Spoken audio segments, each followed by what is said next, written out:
Welcome back to another episode of Rap Drinks. Today we are here with Hillary Spera. She's a cinematographer, best known for her work on Dexter, New Blood, Band-Aid, and American Juggalo.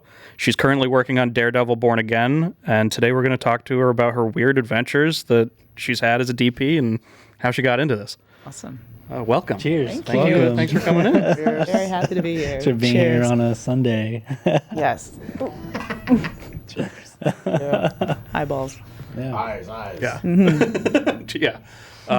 So how did your life start as a in this industry? Day one. Oh boy. What got you going? What got me going? Went to college in Boston University. Yep. Shout out to Boston. Sort of was into still photography. Didn't really know anything about cinematography, and they didn't have a still photography program that I felt like was something that I would do. So I ended up just being like, all right, I'm going to try this. And we shot on Bolexes and made little student films. And that was my first time picking up any type of a camera in that way. Shot still photos as a kid, kind of the classic story, but never had done anything with a movie camera, so to speak. So that was the first time. And then fell in love with it. I think I shot like 2 student thesis films. Like I was that kid who was like, let me do all of it, and did, and then ended up just going to New York every weekend and making stuff in Boston. And while you were still in school, or I was still in school, oh, wow. yeah, okay. And also was in school to be a vet. So I wasn't sure if it was going to be filmmaking. It's a fun double major. Yeah, it was totally random. I grew up riding horses, and so the question, I think my parents were very confused about how this was ever going to be a career that I was going to be able to sustain myself. But, and just sort of said yes to everything. Like any opportunity that I got to shoot something, I did, like music videos or wedding videos or whatever was sort of like a Craigslist ad. I ended up working on some really random fun stuff, and I think that actually just sort of taught me that I could do it. I mean, it was definitely like scrapping by, but definitely the desire was there, so we found a way. Was the program like not technical at all? It was more like film theory, or was there some sort of like camera course component to it? It was both. It was technical. We did like we did like a basic lighting class. We did like, I think there was an editing class. It wasn't really a shooting class. It was more just like make your own film. And then there was theory as well. And I actually loved the theory stuff kind of as much, if not more. It was just like watching movies, talking about it. Why are they what they are? Like dissecting them a bit. Yeah, totally. And my thesis film, classic, was about deer cutting in Vermont. I shot it during deer season, so there's like the harvesting of the meat. Yeah. Oh, wow. Yeah. Okay. And so this is super metal. It was like black and white reversal 16 with like some kind of weird soundtrack that was all cut on a Steenbeck, like spliced together. And I remember my mom was like driving me around as I was like shooting like deer carcasses and like weird. This is how you announce that you weren't a vet anymore. Yes, yeah. Also a vegetarian. It's like it all was, and I collect taxidermy. None of it made any sense. Okay. But that's the weird conundrums. But yeah, so that was like, it was called Venison. It was very, Was it like a script font? Yeah, I think it was actually like Courier New. It's like trying to be very, yeah. That's very amazing. Punk. What was the reaction from your classmates when you screened that? Did they get to watch your work, or? Yeah, this is fun. I haven't thought about this in a long time.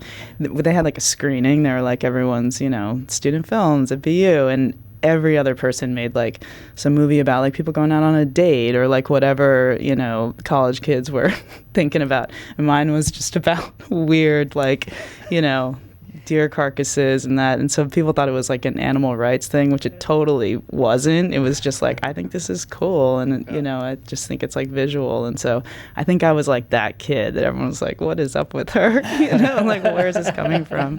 So was it like documentary? Like, was that kind of your primary interest when you were getting into this, kind of capturing what's going on around you? Yeah, it was a huge thread. And I think that it tracks from a lot of the doc stuff I've done, which is, really... That one in particular was obviously just about like a portrait of a thing. It was just about like, this is what's happening, with kind of a very, very fly on the wall. Didn't have a lot of like me involved with it. It wasn't interviews or anything like that. It was really just like images and sound. And I think that definitely that was a big part of my interest, starting out, because a lot of it came, again, from still photography. It would just be me with a camera. So I think it was like that was my interpretation of kind of what I've done before. And I remember watching like some Wiseman films and was just like mesmerized by this sort of idea of just going into a place and making a document about what you're experiencing and observing. But narrative was big for me too. And I think that's where like the film theory and the documentary and all of it kind of was like melding in my little brain back then. Was it hard kind of, or did you have fun trying to like mash those worlds up? Like, were you using techniques that you learned in one to kind of advance the other one or anything like that? Like, yeah, you mean just like with narrative and documentary? yeah, like I guess like if you're filming, or are you using like a kind of like a cinema verite style when you're doing a narrative project, just to kind of like let the camera sit longer, or I don't know, are you using like a locked off shot for like a single person, like almost like an interview, or I don't know. For sure. Yeah, I think it definitely did inform. I mean, I think all the doc work informs the narrative and vice versa. Like maybe the doc work was a little bit more narrative at moments, so sort of had some storytelling elements. It was more than just documentary. And then also the narrative stuff had a lot of verite to it, had a lot of naturalism, and that definitely is my instinct. It's sort of where my heart lives with all this stuff, is like, just getting into the gut and the nitty gritty of what it really is and watching and observing. And it's always that moment that's like one beat too long, it's like everyone thinks they got it, and it's like the next second is actually the thing. And just keeping that, that other eye open for it. Like, I feel like so much about shooting doc stuff and verite is just kind of, you're you're shooting what you see, but also like what's happening just over here, and kind of listening and watching for that. And and I think it also just like taught me so much about paying attention and watching, and sort of like, it's such a privilege to be able to tell someone's story that way. Like, they're really just giving you so much by just being present and showing up, and just felt it my responsibility to just be there to catch it, That's awesome. So I know, like, when you graduated, like soon after, you just immediately kind of dove into getting started, like as a shooter, right? Like, what was that experience like for you? How long did it take you before you were actually working? And did you do any other kind of work to get to that level, or did you just immediately focus on shooting? Yeah, I always was a shooter, really. I AC'd a little bit, but I never came up through gripper electric. It was always through camera. And I just sort of found that, I would scour Craigslist. I would sort of just like do favors, do whatever I could to just keep shooting. And I just felt like, one of the things that attracted me to cinematography career was that it takes a lifetime to really master it, if then, and so it just always felt like everything would be a way to learn, and I did reality shows, I did music videos, tiny indies, shorts, kind of whatever, documentaries, obviously, like whatever I could do to just get out there. And as long as I was able to shoot and have a camera, like, I felt like it was all just a great, going into the learning experience box. And yeah, I did like 16 and Pregnant for MTV was a way to pay bills, but it never felt like only paying bills. It really felt like, hey, I can really learn something from this, even if it is just like,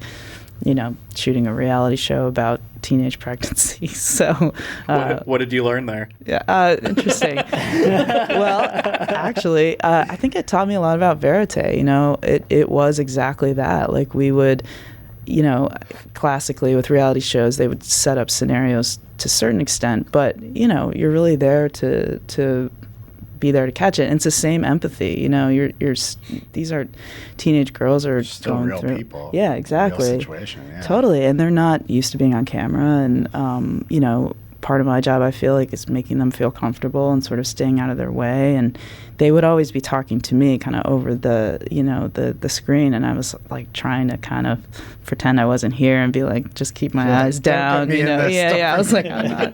But no, I do. I think I learned a lot about that stuff from those shows. And you definitely kind of learn like how to create a story visually.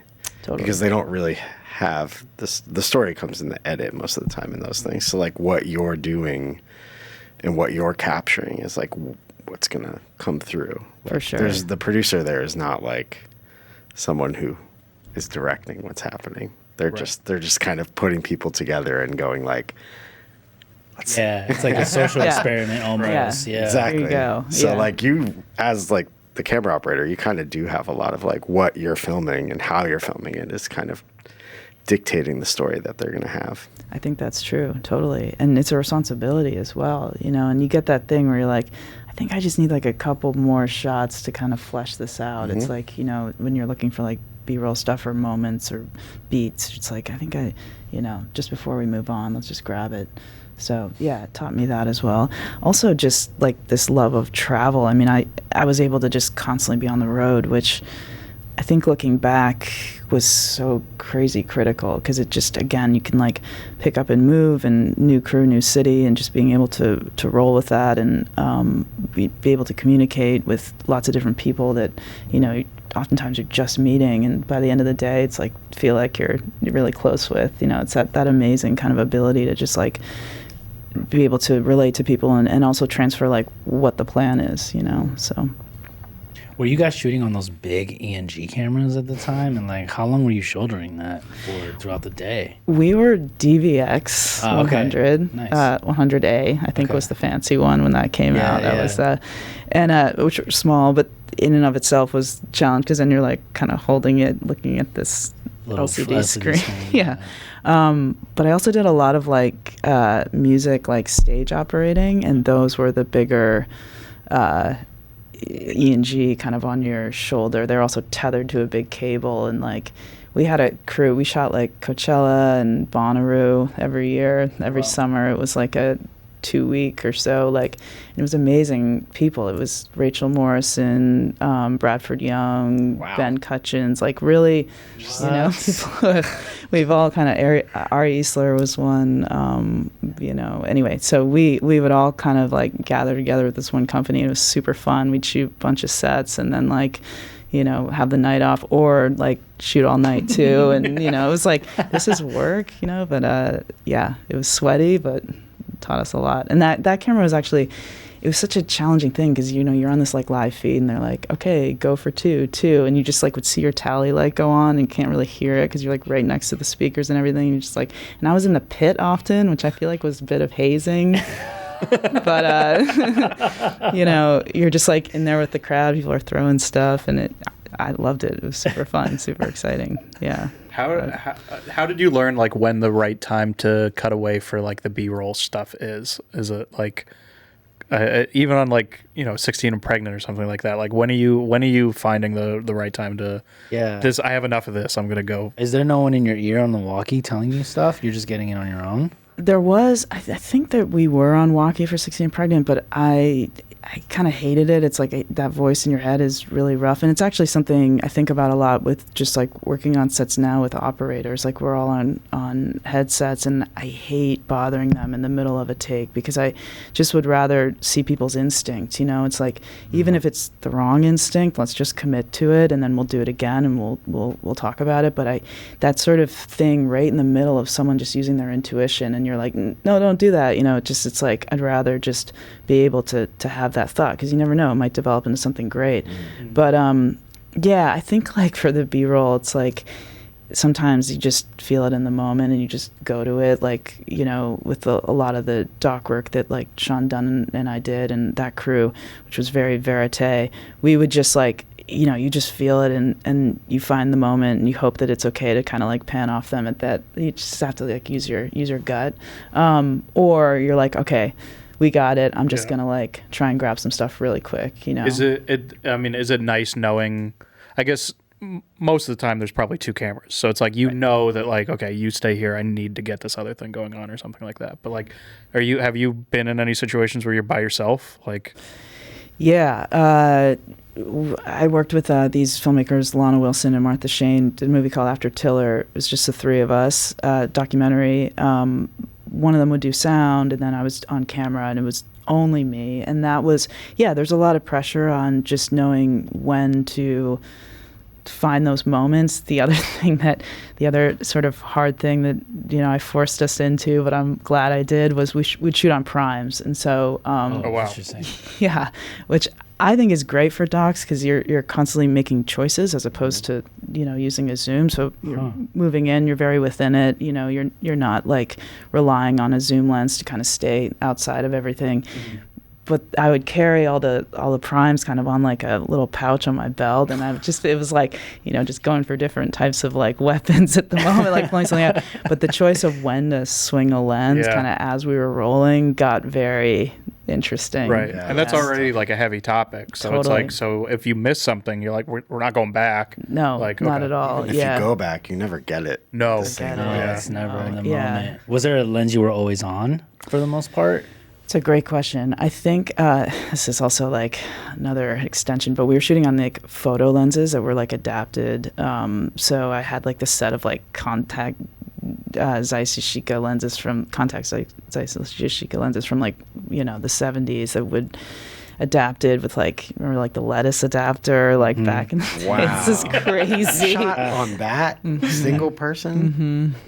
Was that on a DVX2 or what camera was that? I think it was HVX. Okay. No, sorry, it was EX3. Oh yeah, Sony great camera. Yeah, but it was like it looked like a dinosaur. Yeah. It's totally. It was like a it would like come down. There's like a tube, and oh my god, it was adaptive. I hate it. That was the one that had like the little vibrating thing too, so you could use the primes. Yeah. I think we used to like carry. That's nuts. Yeah, extra rubber bands because they would like snap, and then you just like take the cover up, put a rubber band in there.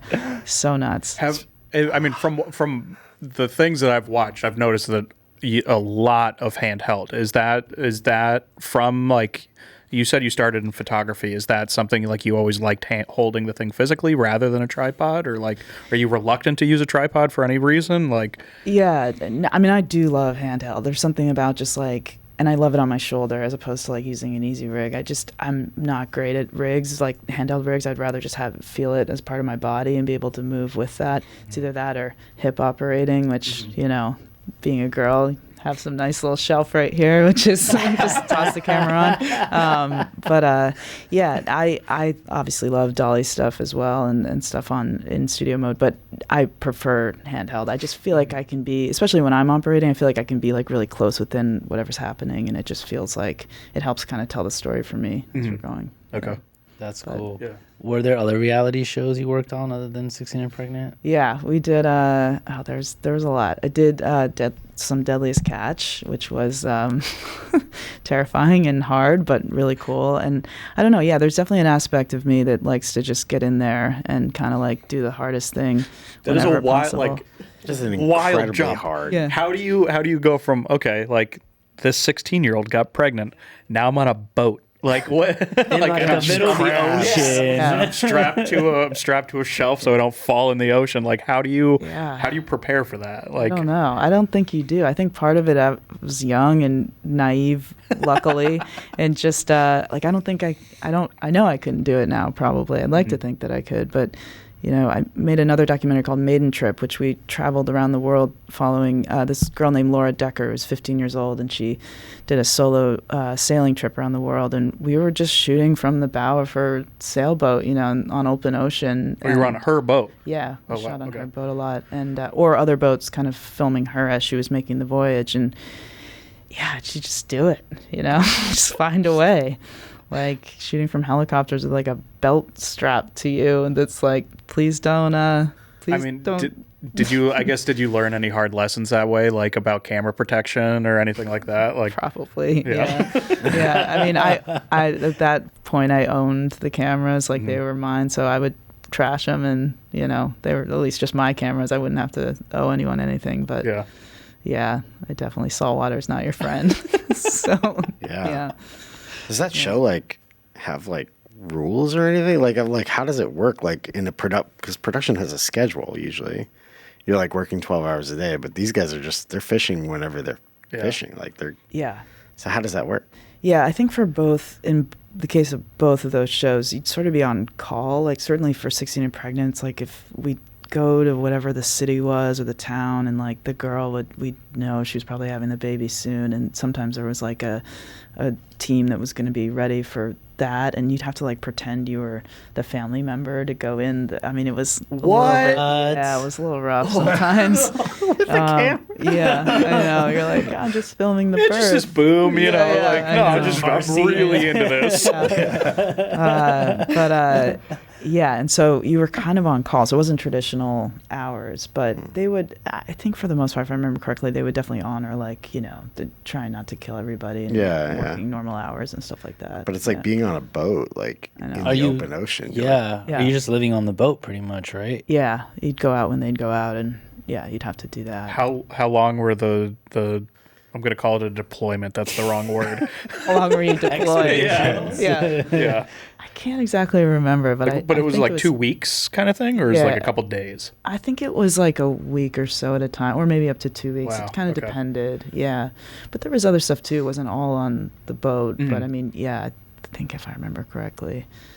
Anyway, those were wild times. That's terrifying. I'm very glad for them. Yeah. I could not work on a boat in the ocean. That's terrifying. Yeah. It's not for me. It's like my nightmare. Mm-hmm. Oh, man. I'm just trying to think, like, I feel like now it's like such a different, you know, it's like, okay, it's 13 GoPros or something like that. We're going to put one on the bow. We're going to put one in the captain's lounge. We're going to put one here. And it's like, yeah, it's probably more media management at that point. But like, you know, if this is 20 years ago, it's like that's not a GoPro's not a broadcast ready thing. So it's you've got 6 people strapped to different parts of the boat, just like hoping they don't fucking fall. It was also a different style. I feel like the way things were shot back then, like everything now feels like it has a very cinematic look. Like the documentaries all kind of feel like long form features, like very scripted, whereas I feel like back then everything was just like, just roll and then we'll figure it out in post. A lot more raw. Yeah. For sure. I want to circle back a little bit because you brought up After Tiller. Could you tell us what the premise is of the documentary and like what, and maybe how you got involved with the project to begin with? Sure. Yeah. The premise of After Tiller is it's about 4 late-term abortion doctors in America. One is in Boulder. One is in I think 2 are in Albuquerque, and then the other is in I can't remember, somewhere down south. I know, yeah. He ends up in Maryland, but I can't remember where he starts. Yeah. Yeah. And they are the only doctors in America at the time that are able to provide a late-term abortion, which is, you know, it's at the point where the baby is just not viable. It's not necessarily related to a choice at that point. It's either like something that's going to be stillborn, or, you know, have some type of risk to the mother. So it's a super emotional thing, and these doctors are putting their lives at risk, and it's told in the context of a doctor who was killed for performing late-term abortions, and that's Tiller. So it's sort of the film After Tiller refers to the life in America that's this is happening. This is like 2010, right? Yeah, I think so. Okay. Yeah, and I met the 2 directors. I'm not exactly sure how we were put in touch. I think through mutual friends, but yeah, we went out, you know, not every month, but I think like, you know, a couple weeks here and there. Sometimes it's more intense than other times, but yeah, I think all told about 3 years. And I noticed that the way you guys had to do the coverage for the patients was you were not filming their faces. You're like filming hands and you're filming feet and like all this kind of stuff. So I guess, how did that conversation go about with you and the director, whoever, like how you guys were going to film in those rooms, especially now that I know you're shooting on primes? You have to be on a very long lens for that stuff. Like, did you have to kind of think how you were going to cover that as you were going into those moments? Yeah, it sort of came out of 2 things. One, a lot of them didn't want to be on camera. They didn't want to be their faces filmed, at least. And I was really moved by the fact that a lot of patients and doctors and people that worked in the clinics felt it was important to make the film, and so they wanted to be a part of it. They just, for their own safety, a lot of times, like didn't want, you know, their faces to be on camera. So we had to find a creative way to still show it. And then we discovered that actually it's so expressive to see just people, you know, what they were doing with their hands, or kind of the way that they were familiar with each other. It was actually telling as much, if not more, than just staying on their faces. So I ended up falling into it, and it taught me a lot with that. You know, it's like there's something so powerful about just watching like a couple holding each other's hands as they're going through this horrific event, as much as it is just watching their faces. And so, yeah, we ended up like finding a good rhythm with that. But it was also just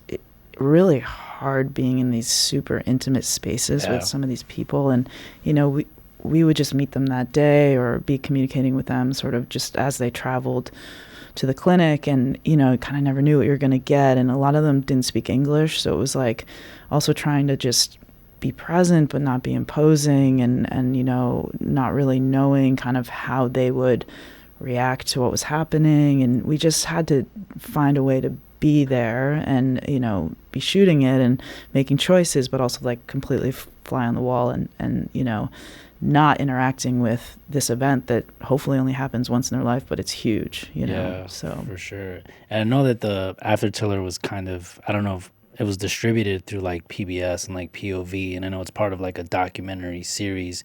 Were there any sort of like maybe requirements, or is there like a format or style that you kind of had to follow for it to fit within the world of POV, or do they let DPs kind of decide how they're going to shoot each of those sort of episodes independently to give it its own style? Yeah, I think all that stuff happened after the film. The film premiered at Sundance, but it was Oh, I totally see. independent. Got it, Yeah, okay. so we didn't have any restrictions. It was just, and I think it took us like 3 years to make that film. Wow.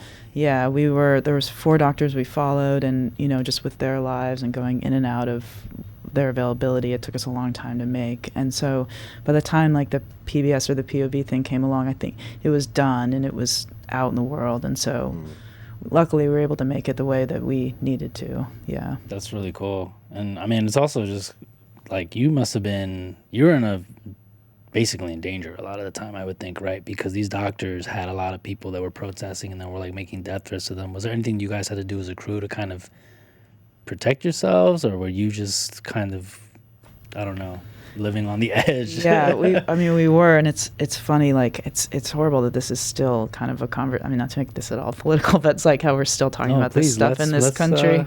Yeah, no, it's rough, and it was actually whenever the like 10-year anniversary of making that film came up, I was thinking like, I can't believe we've gone backwards. Yeah. But we had to be super aware. I mean, 3 women made the film. We were out there in the world, you know, like just kind of going into these clinics. Also, we shot a lot with the protesters, and we would shoot a lot of that's right.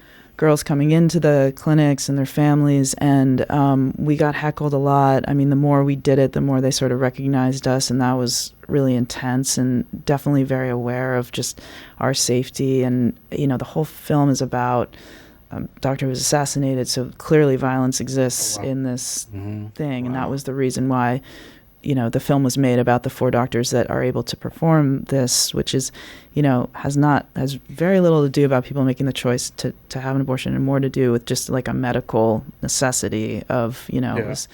So we were super aware of that, and on top of that, it was just like the heaviness of it. I mean, I remember having nightmares just about, you know, we all kind of had our collective, like, you know, child-related nightmare. The 3 of us, we would talk about, like, yeah, it's kind of heavy and hard to get out of when you go home at the end of the day. So, yeah, we were super aware of that, and we had to be very, very just keeping the other eye open as we were shooting, because, you know, it's just a wild card. It's interesting because I feel like a lot of the times, like, we hear people say like anything for the shot, which I mean, is a terrible mindset to begin with. I think we've all learned better than that now. But when people say that, they think more of like, oh yeah, I'll hang out this car window.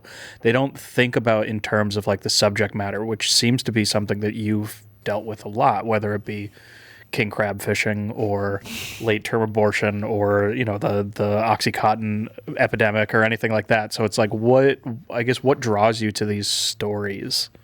That's a great question. I feel like that's like It's kind of psychology. crazy. Yeah. That's a great question. I mean, I have a total fascination with just seeing what's in the guts, you know, just sort of like getting to the heart of something quickly and trying to understand it from the inside, you know, and then work my way out. And I think, you know, yeah, Oxyana is a great example. It's a film that Sean Dunn directed, that we did down in West Virginia in a town called Oxyana, which is a mining town that has been definitely forgotten, you know, in the hills and hollers of West Virginia. And there's an opioid pandemic down there. And I can't remember how we found out about the town, but it's sort of just like a perfect example of what was happening in the country, about how these towns were just being ravaged by opiate addiction. And it was a lot of times like not their fault. Like it was prescribed as treatment for injuries that happened in mining, and people would get addicted, and there wasn't a lot of facility down there to deal with it, and then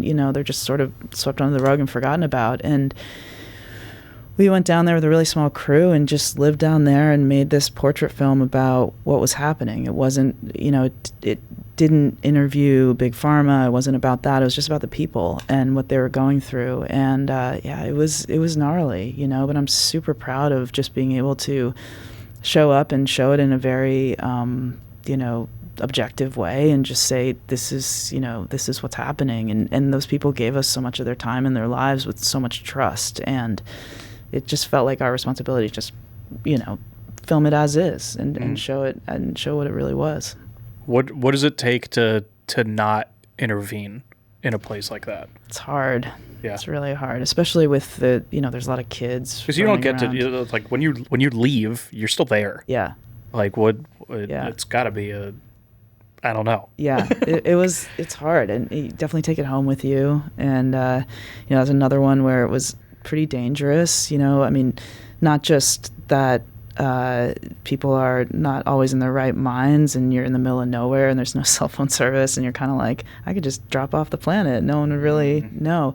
But on top of that, it's like there were people, I think for the most part, everyone was okay with us, but there's definitely people who were very proud of their their town, and they did not want us to mess with that, and so you have to be really conscious of that. But it's hard not to intervene, especially when you see like kids running around and their parents are, they're going through like a drug thing, and you're just like, well, I'm just here to be fly on the wall. And obviously if something were to get to the point, we would have done something. We were human beings, but like, it's definitely, it's tricky. Yeah. Do you, as you're doing these jobs, do you also like watch dailies and stuff of what you're doing, or do you rely on the director to kind of help you facilitate what's next in the story? Because if it's taking that many years or that many months, like you're probably doing stuff in between, so you need some sort of reminder of where you are. It's like, how does that kind of work on a documentary for you?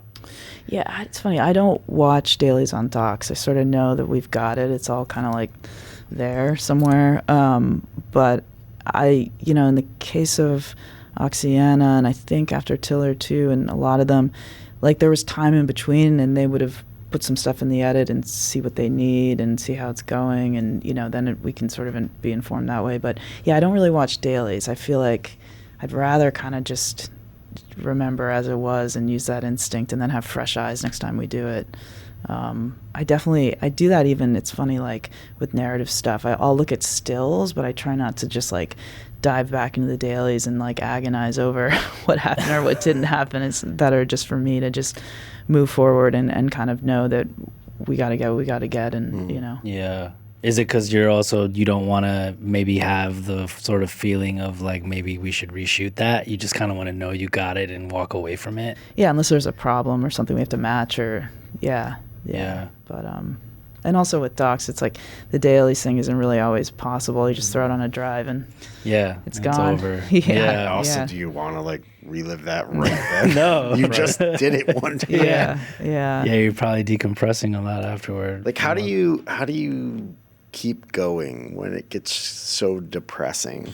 Yeah. And you're just home or you're in your hotel, and then you have to wake up and do it again. That's like a great question. Yeah, how do you do that? Because I turn to alcohol. Yeah, I was gonna say beers are nice. I hope you weren't sampling the oxy. Like, that's the. No. Luckily, that never happened. But no, beers help at the end of the day. I also think like, in the case of the West Virginia film, like we were all down there, a really small crew. We're all really close friends. Like we kind of could rely on each other and hang out afterwards, and kind of like that felt good just to like connect and like talk it out. And sort of laugh about the things you can laugh about. And and I think like that's to me as important. It's just like that bond, that like crew bond is everything, that family, and that collaboration. It's like we're all in it together, we're making this, we're all going through it together, and it's such a gift to be able to have that camaraderie. And I think if I didn't have that, like after Tiller was harder because it was just me from the technical side, and like I think it's so much easier when you're just able to go through it with the team. How big was your team on the other movie? On Oxyana, there's 2 cameras, 2 AC, like 1 AC per camera, director, producer, sound mixer. Oh, so there's decent size, yeah. Compared to 3. Yes. Yeah. I mean, do you I guess with any of these projects, have you been able to find that bond with any of your subjects? Or do you completely try to remove yourself from that? Yeah, I, for the most part, haven't. I mean, kept in touch with some maybe, but yeah, I haven't bonded with them. Really, I've just kind of stayed on the other side of the wall. I mean, certainly when we're shooting, you're close with them, but no, I haven't.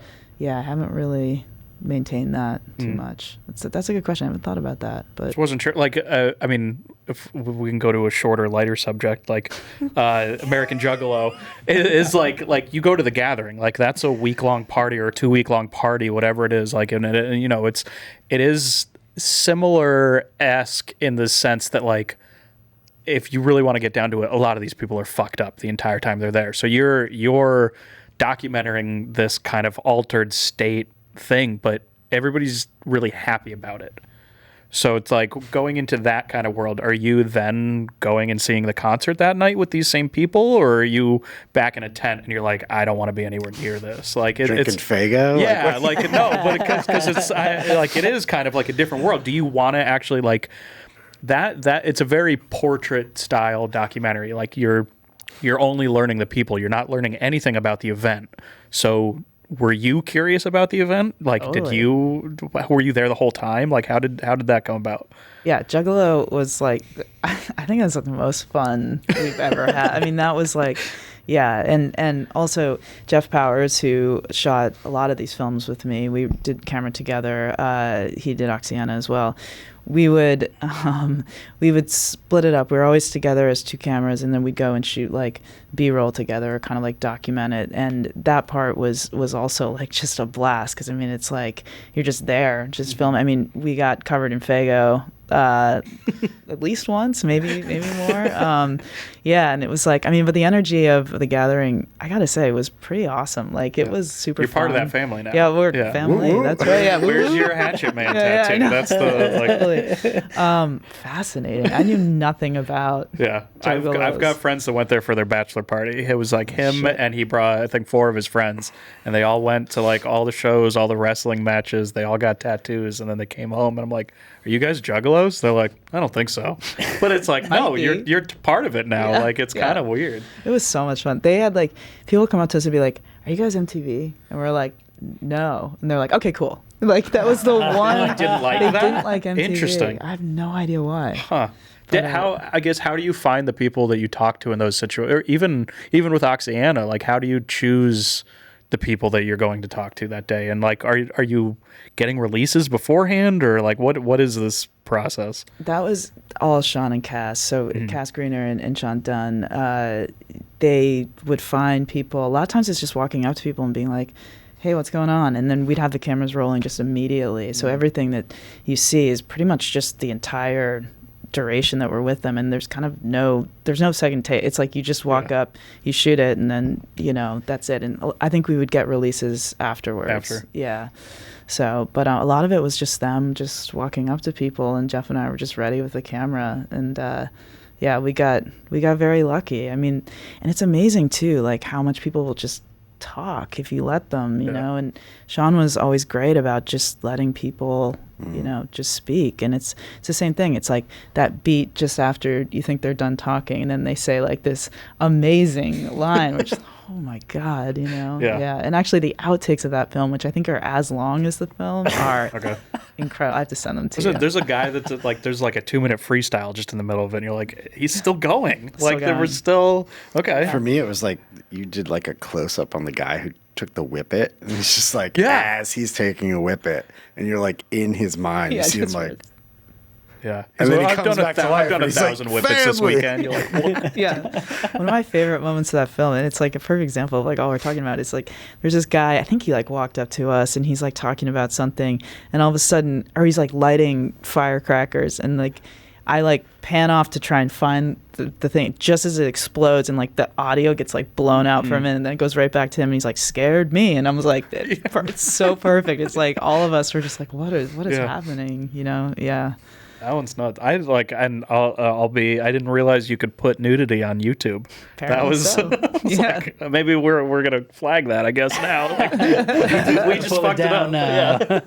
It reminded me. Did you ever see the movie Heavy Metal Parking Lot? Oh yeah, totally. That's what American Juggalo is kind of like in that same vein. You never really see the bands or anything, but you get like a moment in time of what this experience is like. I think that was definitely Sean's like biggest reference for sure. I mean that film's amazing. That American movie, I think. American movie for sure. It's so good. Yeah. A lot of the documentaries are these very, you know, like when you're dealing with the subjects, it's shallow depth of field. You're focusing on this. Like, this is what I want you to look at. I'm just curious if that was the style of photography you were doing before you ever picked up like a video or a film camera. Were you focused? Was portrait photography what you really liked? Like. It's so fun. That's so insightful. That's crazy. I think so. Yeah. It wasn't like studio portrait stuff. It was just like pictures of people for sure, and close up in sort of that same way. And then landscapes. Those are my two things. So I feel like that pretty much squarely lands where. Right. I mean, Oxyana is like a perfect example of it because it's like you go from these, like, you literally see somebody like setting up a needle and then like putting it in, and you're like, it's these terrifying, and then you just cut to this beautiful mountain range, and you like these are it's like the craziest juxtaposition that you would not expect to just like see on the same screen right now. But totally, and that's the tragedy of that story too, is that they're in this amazing, beautiful place and so tied to nature, and nature is such a part of who they are too, with the minds and everything. And then this sort of, it's about what the people and what they're going through, and it's just like looking at it in the same stark way, like, you know, the shooting up stuff is as present as everything around them is in the nature and their connection to it, and it's just, again, just told as objectively as possible. It's like, this is just what it is, you know.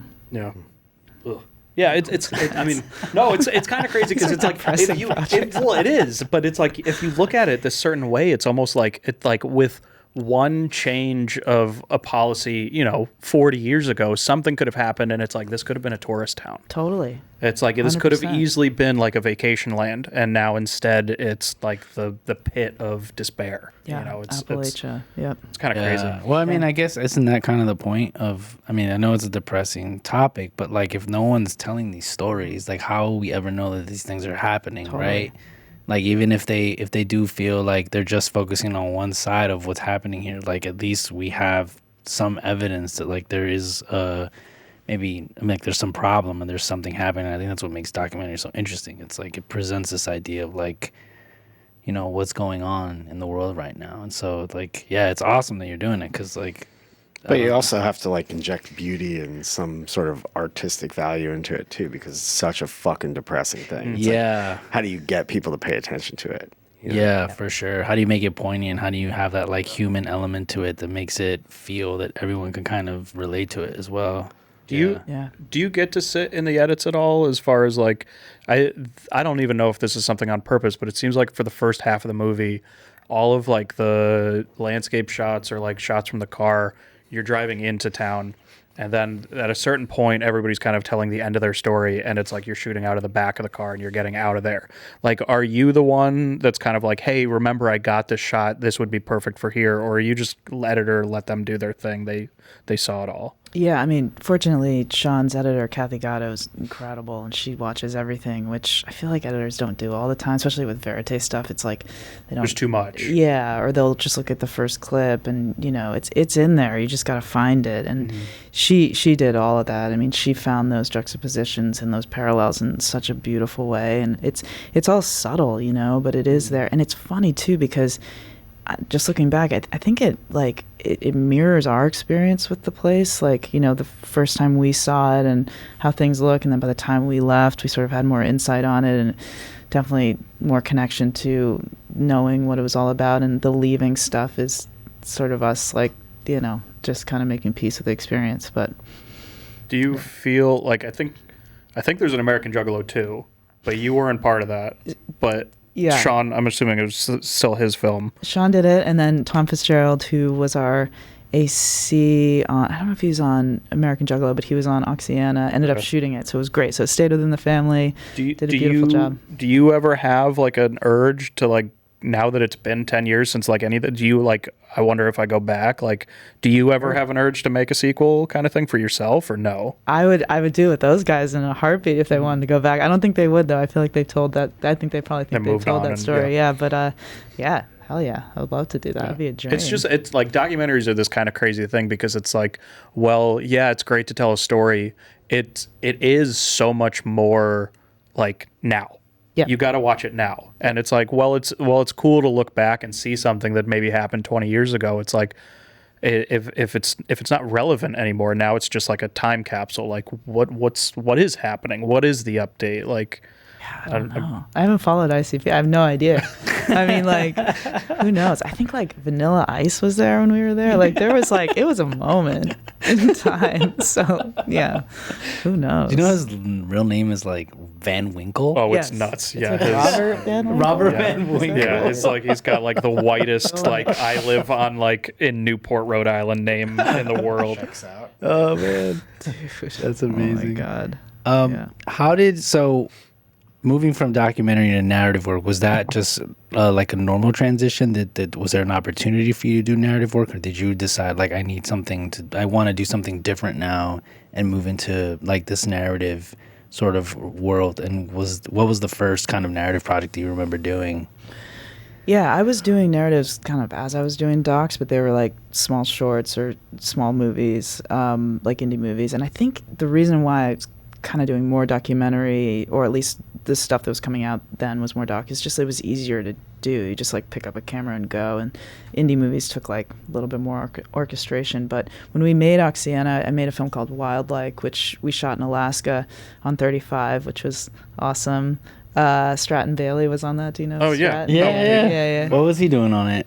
So this is funny. He was like the director's must hire, and I was like, really? Because he was just coming on as a swing, and I was like, this is so wild. Like the must hire is Must like hire a swing. yeah. I was like, this is great. And then I met him. I was like, totally get it. Of course he is. Like he's the best, and he's just like the best energy, the coolest, and so great. And so tiny crew. We shot all around Alaska. We shot in Denali, which was super cool. It was like a road trip movie essentially on 35, and so we all just like each day was a different location kind of on the road, which was awesome. So Stratton was there, Garrett Cantrell was there, Oh, wow. Key Grip, Jeremy Mackey was a gaffer who's from Seattle. It was a hodgepodge of people from all over, and and so that one was probably the first like indie narrative feature that kind of got some exposure, but I was definitely doing like shorts and other stuff kind of while the docs were happening. Yeah. And I always kind of considered myself very squarely both, even though I guess on paper was doing more documentary stuff. What was the premise of Wildlike, and how long were you out in Alaska for?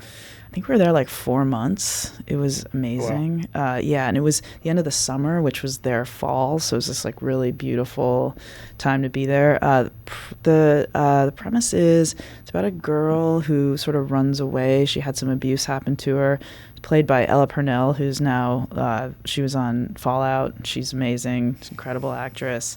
So anyway, so we kind of follow her story. She meets somebody who ends up kind of saving her, being her mentor, and it's just about her experience. But we had a blast. I mean, I don't know, Chris Carroll was the AD. I don't know if you guys know him at all. He's awesome. He does all of Kelly Reichardt's films. Very like, the whole team was just like people pulling up their bootstraps and just getting it done, and shooting on the Penelope, this Aton camera, which is just too perf. Beautiful little thing. I used to fall asleep operating a little bit because it's just like the sound of it in my I was just like, oh, this is so beautiful, this purr. But anyway, that was a special 4 months. project. That's not during the time when there's no nighttime in Alaska, is there? No, it was getting close. Yeah, we Wow. had very long days, like daytime hours for sure. Wow. Yeah, it was cool. And how are you dealing with like logistics of shooting film in an environment like that? Like, are you shooting like a The bunch cold's and got then it. they're sending it back? Yep. So you don't really know. No, I think there was a wow. 2-day delay on dailies, so Shit. you're You don't need to hoping. refrigerate it though. Yeah, it's true. Yeah, it was nice and cold. Yeah. Actually, it was like it wasn't that bad. Yeah. It was pretty nice. But yeah, I think we sent it to Alpha Cine, and it was a 2-day fucking miss turnaround. I know. It's very sad talking about film sometimes. But All the things are gone. I know.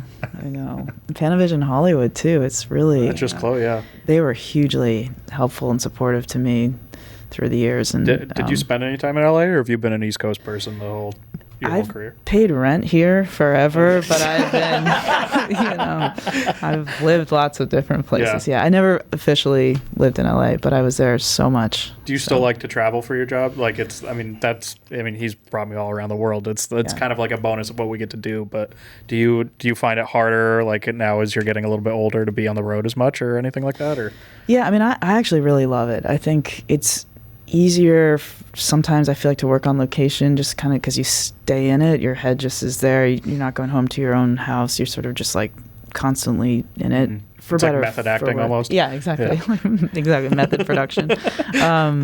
So I do miss it. I mean, I've been here for about 2.5 years, working nonstop, which is, I mean, consistently throughout the 2.5 years, which has been great, just to justify the rent. But at the same time, I miss it. I miss being on the road. I guess you're shooting more video and documentaries, but like, have you had an experience of like somebody, I guess their focus shifting from what you're actually talking about to you, and you like, can you talk about like maybe getting them back on topic or anything like that? Like, oh yeah, it's definitely happened. I can't remember exactly when, but it's like always that moment where you're like, so sorry, just 1 second, and everyone's like, wait a minute, because it's like it breaks your heart, because you're like, oh, I've achieved invisibility, and then you have to say that, and you're like, oh no, totally rip people There's out. no way with the Leadus adapter you didn't have the problem. Like, I'm sorry. That was like a point in time where and you're handheld on that? Like, yeah, what the fuck? Yeah. So you're handheld, but you're like 4 The rails feet are like away. this long. Exactly.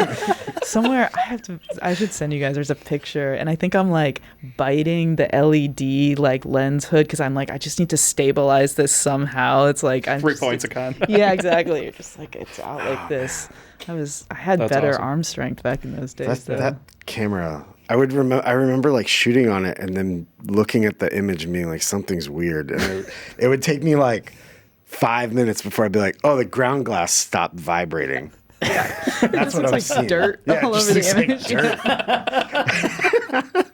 And there's no way around that. Yeah. It's just, that's what it is. Yep, now. nope, that's what it looks like for now.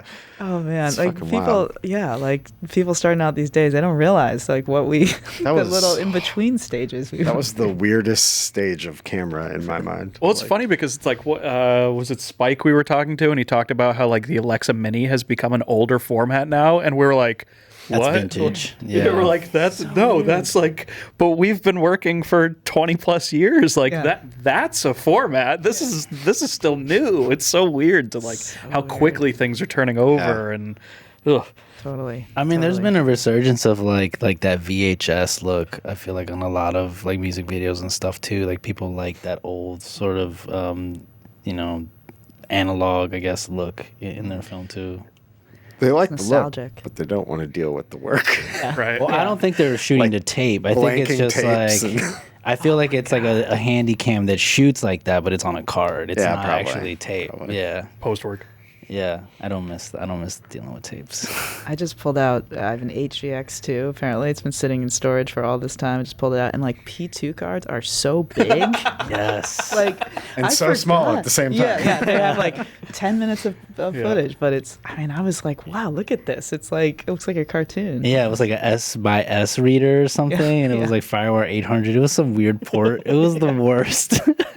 Yeah. It's like the rhombus shaped, like whatever. yeah. I remember too when we were doing like the Sony version of that, like the EX3, there was an external recorder that also mounted on the camera to record like higher res than what the camera could shoot. So like it had so many little like Noga armed accessories like mounted on this thing. It was so heavy, and it was like if that's not triggered and then you lose the clip on the, I mean, it was like this whole system of.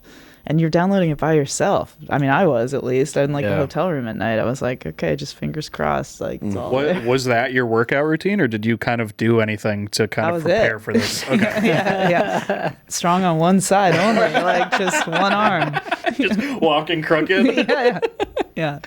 How did you pack that when you traveled? Did you fly a lot, or did you guys drive flew a lot. Yeah, I had like so many Pelican cases just of stuff. There was like some that were just like, just cases of multiple things, and then there was like, I think the camera case had like its own little like cutout thing, but I think it was like 9 or 11 cases we would. I know. Every time we go in to check in, they were like, "Oh man, these guys!" Like, it's like. Sorry. Yeah, sorry about all this stuff. Do you still have your own kit? Like, if you were going to go out and do a documentary, do you have? Just got HVX. Yeah, I'm good to go. Hire me. I'm good to go. HVX. It's vintage. I don't anymore. I think I like let it go, and once it's just too much. I mean, I could think about maybe lenses someday, and I've thought about that a lot in the past, but then you get kind of stuck then shooting on one set of glass, and but yeah, I mean, I'm definitely like a lens nerd more than camera nerd, like in terms of just the formats. I'm like, it's always going to change, it's fine, but yeah, so no, I've put the camera thing down. Do you have your own monitor or anything that you like? No, I think I have a set of a set of handles. That's my only thing. If I come, that's nice. What I'm bringing. This is $500 a week, guys. Yes, yeah. You're paying very for expensive. Also vintage. So yeah. How did you make the transition from doing a lot of doc work, a lot of handheld stuff? You're doing these more narrative projects. How did you make this transition into full crew productions? Like. That's a good question. I don't really know, honestly. Okay. No, I mean, I think the answer is just, one thing at a time. One thing led to another. I mean, I did like a show. Facebook Watch had a streaming thing for we did Facebook shows. Yeah. Did a show called Strangers that was on Facebook, and for like a minute, it was a great show. It's sad that no one ever watched Facebook Watch, I guess. That's pretty accurate. Yeah. And that was awesome. We had a blast on that. It was a total like crew family, and one thing sort of led to another. But it's like that classic thing where it's like you don't get the opportunity until you do the thing, and so you're sort of stuck in like a catch-22. But I did work with Marco Siega, who's an amazing director and producer, and we did a show that got shut down by the pandemic. It was a Lost Boys reboot, and then we went from that to Flight Attendant to Dexter. That'd be so cool. Oh my God, it's so pandemic ruined more than just like. I know. Yeah. I know, and yeah, vampires on the boardwalk. You can't get better than that. The saxophone guy. I mean, all of it just would have been so fun to do. We got like 2 weeks in, and it was going super well, and then the pandemic happened, and we never went back. We were shooting down in North Carolina. But with Marcos, and I got really lucky. His story goes that he saw a Walmart commercial that I shot, which is very random. Hey, yeah, totally weird. But it was like very verite, actually. It was like, and he just said there was something about kind of the way the camera was that he wanted to use for Lost Boys, and we did. It was a very kind of like human, grounded, naturalistic thing with vampires, and then. That brought us through to Dexter, and so that was kind of I got lucky with those opportunities, I think. But I've heard good stories of it. Like he's one of the people that actually understands how it gets made. So he's incredible. Yeah, he's amazing, cool. And I owe him so much, in terms of his faith and belief in me. But he's amazing, and he I'll butcher his story, but he came up through music videos and made like some of the most iconic music videos that like earned him a bunch of Moon Men.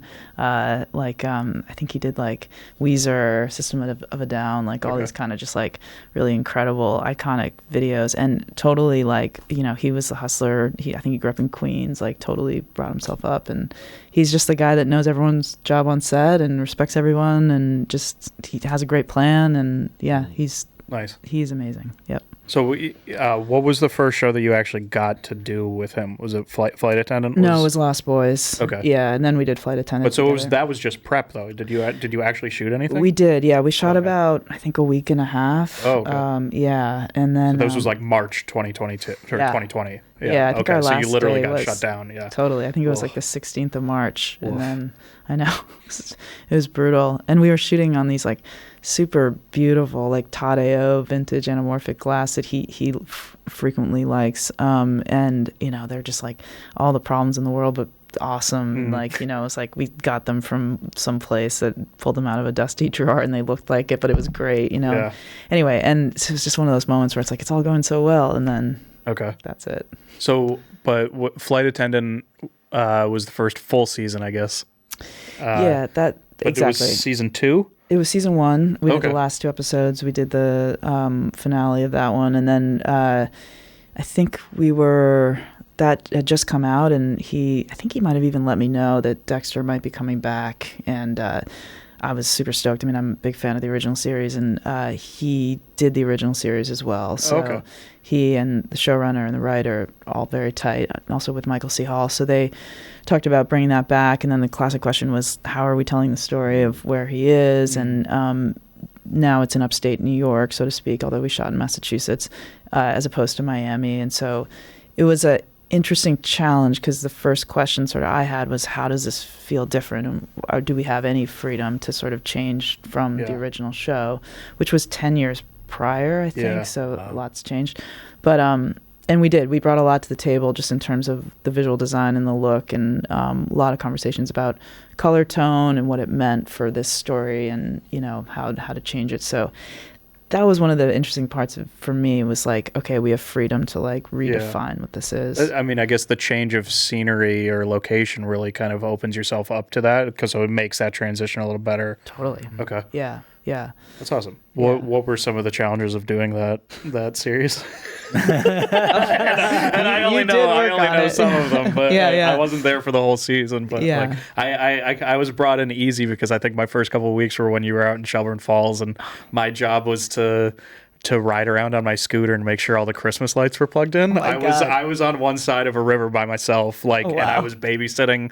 The rig and crew did a fantastic job getting everything all set together, and I was just like, oh, this one's on, this one's on, this one's on. All right, let me know when you need me on my scooter again. But I heard all these horror stories of the mud pits, and it's I think people kind of if they get used to filming in a city, they don't really understand what, working in Alaska is its own set of challenge. Working in the mountains in West Virginia, its own set of challenges. But New York City, it's like you get your 48-foot trailer and a stake bed if you're going to a smaller space. But Boston's got a 48-foot trailer and a little 20-foot, and then a stake bed, and then so it's like, can you just talk about what it's like being in the woods for a major production? Totally. I mean, I love it, because again, for me, it's like kind of my comfort zone. It was like Venison all over again. Yeah, totally, exactly. I was like, I've done this. There was a deer. It was CG, but it was kind of a great challenge. Again, I was more interested in that than anything. It was just that we were shooting winter for winter, and they chose that part of Massachusetts, I guess, because it had the highest snowfall or the coldest winters. And so we shot, we block scheduled, cross-bordered everything so that we were prioritizing the snow. So we would shoot 10 episodes and take all the winter stuff and shoot it all together, all the exteriors. And so it was a kind of interesting challenge in that way too, just being like, okay, today's the finale where he gets killed, and it's winter, and then this is episode 1, and in the same day, and it's trying to kind of ping pong ourselves into the future, but also for the actors too. I mean, incredibly challenging to try and do this vast span of things. By the way, he's not killed, because they have admitted that he didn't get killed in the finale episode. Spoilers. And he's coming back. No, it's out, so I haven't spoiled too bad. But anyway, was that a hard? I know it's not your first TV show. I know it's not your first narrative or anything like that. But was doing that extreme kind of time jump, was that hard for you instead of shooting in order? It was, yeah. I mean, Marcos was an amazing partner with that. He had it all in his head, and he had it all very intricately planned, and so it helped us figure out that, because it was certainly a concern. It was just trying to track the continuity throughout. But just to go back to the challenges of it all, I mean, our camera department was incredible on that show, and Andrew Jewell was my first first, who, they loaded everything into sleds, and they went out in the snow at 4:00 in the morning. The fact that they didn't murder me is amazing. But the snow was deep snow, middle of the woods, windy, cold. I think it was below zero for 40 days or something straight. And we shot some of it in the woods, and then some of it on this peninsula, which there was only one way in and one way out. And on the peninsula, we were surrounded by water, by a lake. We built a cabin that we later burned to the ground.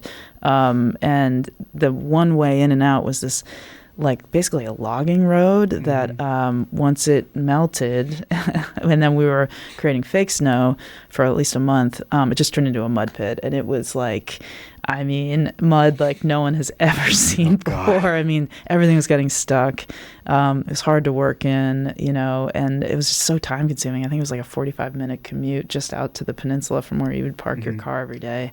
The story of Scott Davis, our amazing gaffer on that show, we had like our big moon box, I think it was like a Magni, like one of the giant lifts, and shooting during the day, we were using it for sun control. Everything was melting. It was great. It was warm. And then it froze overnight so quickly that it got frozen into the mud, and we had to move it into the middle of this big field to use it as a moon box. And the thing was just like, I remember Scott came up to me. He's like, "It's stuck." And I was like, "What? What do we do?" And he's like, "I think if I just like arm it way out and then sort of articulate it." And I was like, "Oh boy." Yeah. And we did. We made it work. But it was like just everyone biting their nails and looking at this massive machine that was just stuck in the absolute wrong place for a long time. Yeah.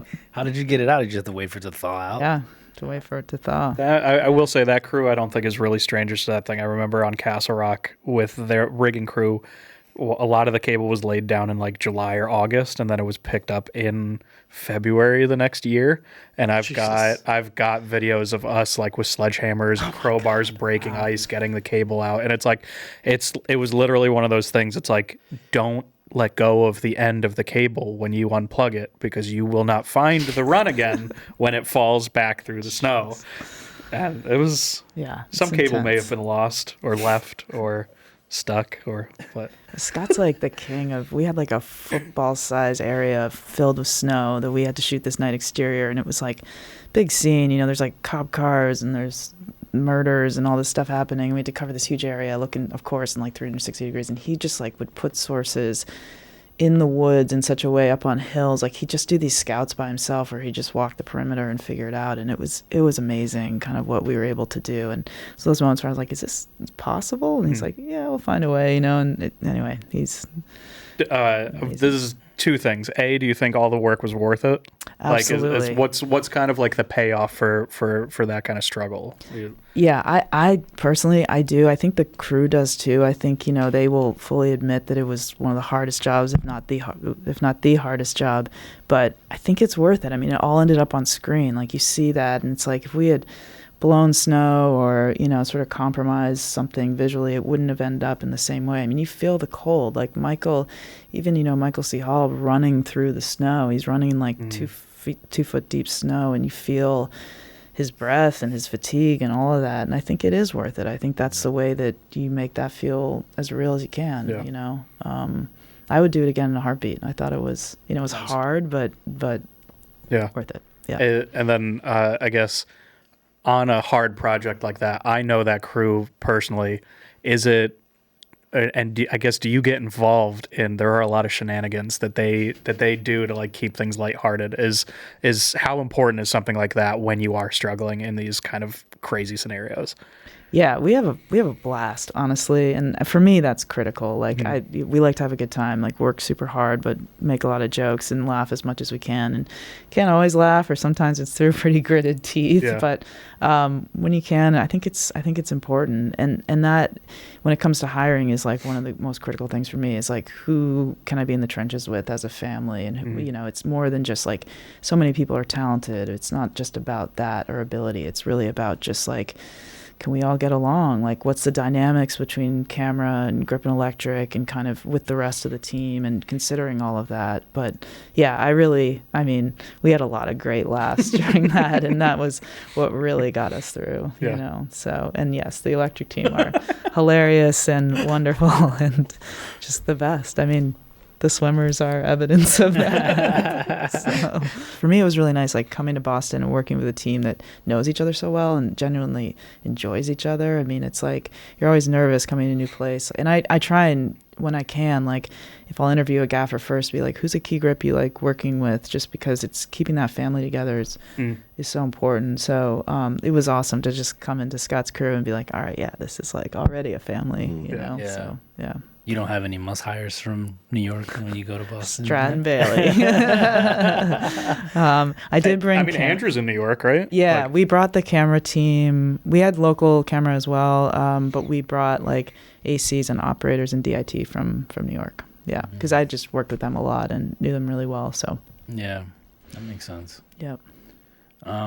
How do you manage, I guess, taking breaks between those kinds of projects? I imagine something like that takes months, right? When you're just up there. Imagine you probably come home on the weekends, but do you jump into the next thing right away, or do you take time off to kind of regroup, or do you just do some kind of other work?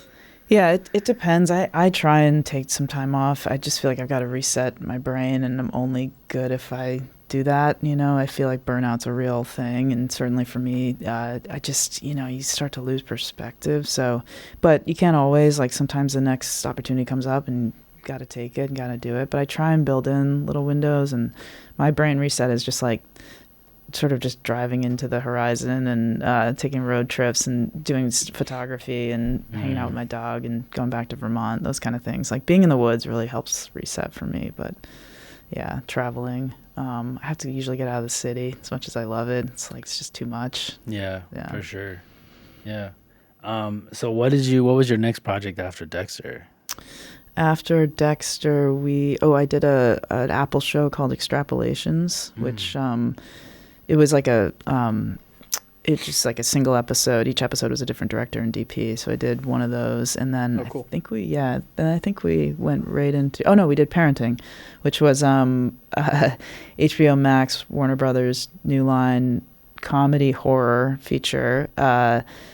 Really amazing cast. It's a wild, kind of over-the-top comedy, but also has these like scary elements, which is super fun. And our references were like Poltergeist in terms of like 80s horror, which is super fun. But the cast is incredible. Brian Cox, Lisa Kudrow, Edie Falco, Parker Posey, just amazing group of people that, we're all in Massachusetts together, staying in Concord, Mass, staying in this old little inn. That was haunted as well. It was like when you were naming all the distribution companies behind it, I'm like, there's just a fuckload of different companies behind that. Yeah. New Line, Warner Brothers, and Max. Yep. Yeah. But I don't think it was HBO Max to start out with. I think that's where it sort of ended up. Oh, that was the time when HBO converted to Max? Yeah. They merged. Yes.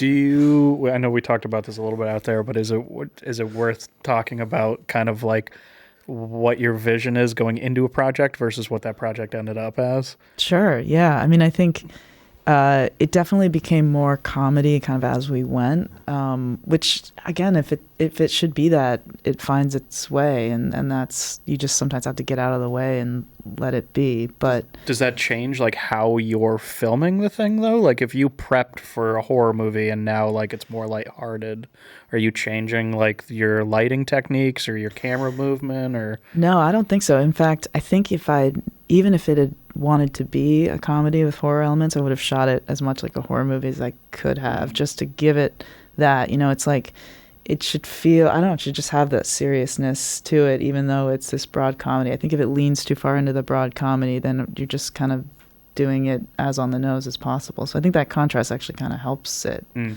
kind of glad we did it that way. But it took on a life of its own, I think, when the cast all got together, and they're so funny and we're playing off each other, that I think even for the director, he's like, no, okay, cool. You just kind of have to get out of the way and let it be, Is that kind of like the director just going like, okay, you guys have an idea and I'm going to let you run with it kind of thing? Or Yeah, and I think the writer as well, who's on set, and I think they just sort of like, helped it evolve. But I mean, I'm not going to argue with Brian Cox about how he should play a demon. Right. It's like, that's exactly right. I feel like your work and time doing documentaries might like kind of blend to that world where Stay it's the like, fly on the wall. like Yeah. you kind of see what's happening, and then you kind of are like, all right, I'm gonna just kind I'm of, gonna Homer Simpson it into the edges. Yeah. but also like adapting to the situation. So if something's changing and the actor's like, no, I'm doing this now, it's like, okay, you can adapt it Yeah. to what that is Yeah.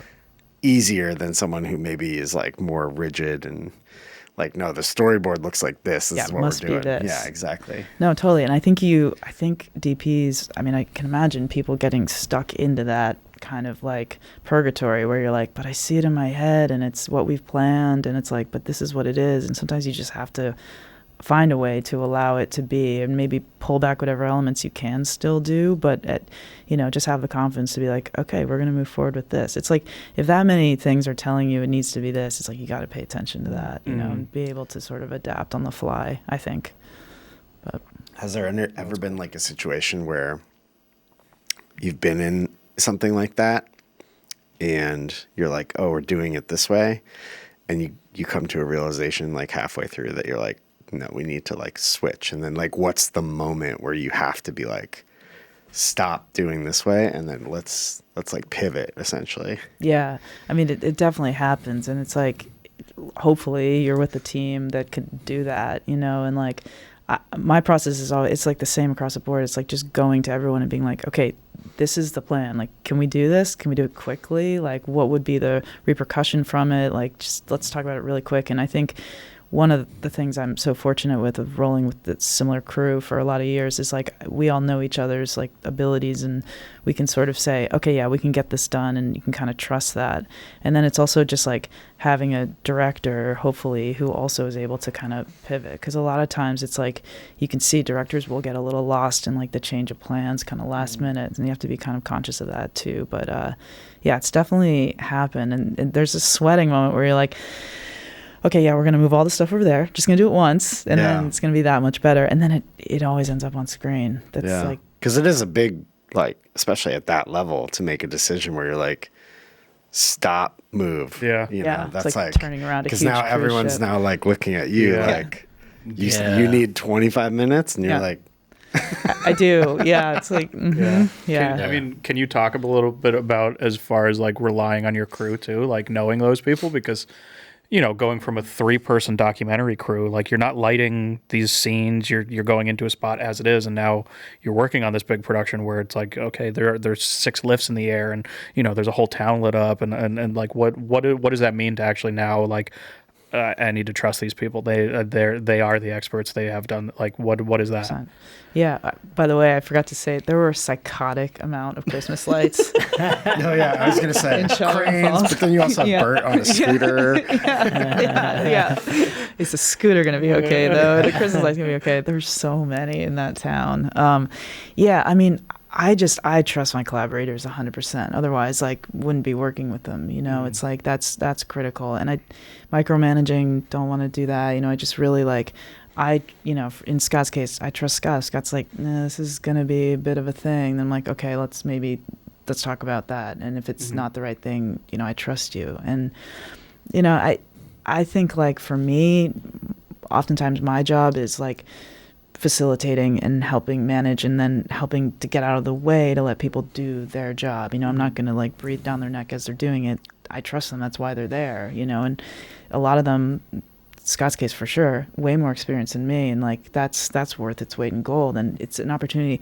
I don't get to work with other DPs and learn from them. I learn from the crew, and their experience. And so that collaboration is so critical. I mean, I really couldn't do it without that, and have trust for that. And like I'm the first one to, whenever I can, just champion it, because it's so unique, and it's such an incredible just gift to be able to have that level of trust. Does that come to a head at all, like when, I don't know, if like the director's like, okay, well, this isn't working, let's go shoot over here, and like the crew is like, that's an extra hour, like do you find like feel like a responsibility to step in and kind of like, hey, like everybody else is saying this is the wrong decision? Like, yeah, and I do, and I'll say, and I'd rather have it, I'll take it. Like, I'd rather have it come to me. I never want it to come down to the crew if I can avoid it. So I'll go back to the director, and often it's it's a producer more so than. Does it have to be nighttime? Yeah, it does. Yeah. And we fought big battles for that. You know, I mean, in the case of the parenting, our key grip Frank, he amazing, and again, like he and Scott were an incredible team because of their level of just experience and expertise. And we're shooting this location where the front of the house was just all sunlight pretty much all day, and like direct sun. It was like that terrible line where it's like east and west is just on like, you know, the sides of the house as opposed to, so we were just dealing with sun like all the time. If the sun was out, it was in the wrong place. And so we had to fight a big battle to just get a bunch of sun control to control the front of the house. And we were there outside exterior, I think, for like 6 or 7 days, and like all had to match. It was all one scene. And, you know, production's like, do you really need all this? And it's like, we do, you know, and it's just helping people not fall into their own potholes later down the line. You know, it's like, and it's sometimes like not the most fun battles, but it's, for me, if it's fighting the good fight for the film and what it needs and what ends up on screen, it's just necessary. You have to do it. It's awesome. Yeah. Hell yeah. So what's the new project that you're working on? Is Daredevil, right? Currently working on Daredevil. Yep. We can't talk about the new. Yeah. So yeah, you're prepping for season 2. Season 1 2 came out. Yep, it's out. It's kind of like not a continuation, but is a continuation of the Netflix Daredevil version. Yeah, it's a reimagine. I don't know how they're phrasing it, but it's not, you know, it's not a direct like pickup after. It's not season 5. It's not season 5. It's like an alt timeline. Yeah, well, I think it's the same world. I think they're saying it takes place 10 years later. Same characters, different storyline. You know, in terms of, I mean, they're doing the same thing, but they're progressed in terms of their storyline. They're also trying to tie it in more to like the Marvel universe, whereas like before Netflix, it was kind of independent. Netflix had its own kind of. Yeah, that's right. Yeah, like and the Defenders. Was and there's a Frank Miller's comic Born Again, Daredevil Born Again, is sort of the launching, I believe, like the launching point for it as well. Okay. So it's a little bit of those storylines too, kind of folded in. It's been a blast. It's a beast. Season 1 wrapped last summer, and then we started season 2 just the beginning of this year. So we're sort of in the middle of that now. But it's also a wild thing to be shooting season 2 while season 1 is coming out. Just like fingers crossed, people. Timelines don't matter anymore. It's streaming. Where are we? Yeah. So, can you talk about a little bit about like what the process is, kind of defining your own look in a world that's already been established, or even if it's technically separate, they say nobody's going to watch the two and say they're separate. Like the viewers think that they're all the same. Yeah, totally. Yeah, I intentionally did not watch all of Daredevil before we started. Which is and I think maybe a little controversial. I think, but, blasphemy.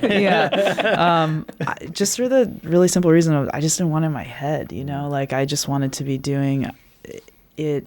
I wanted to obviously evolve it and wherever I could make it, you know, cinematic, you know, not as if the original wasn't cinematic, just kind of in a different way. And I just had this really distinct look in my head for what the show was based on what the story is. You know, for me, it was just a story about people, about a guy, obviously, you know, conflicting with identity and things like that and roles and all those things. And I pitched them this idea, which I was like, you know, if they go for it, great. If they don't, that's fine. Like, this is just what I see without any kind of like anything else. And I just pitched them like 70s New York movies, because to me it felt like just a really gritty street level, like French Connection is like my North Star, and it has been for other things too. And I'm definitely a 70s New York film kind of person anyway. And they went for it, and I was shocked, frankly. I was like, you mean we don't have to deal with the comic book stuff? And they're like, no, we will, but like, you know, let's make this about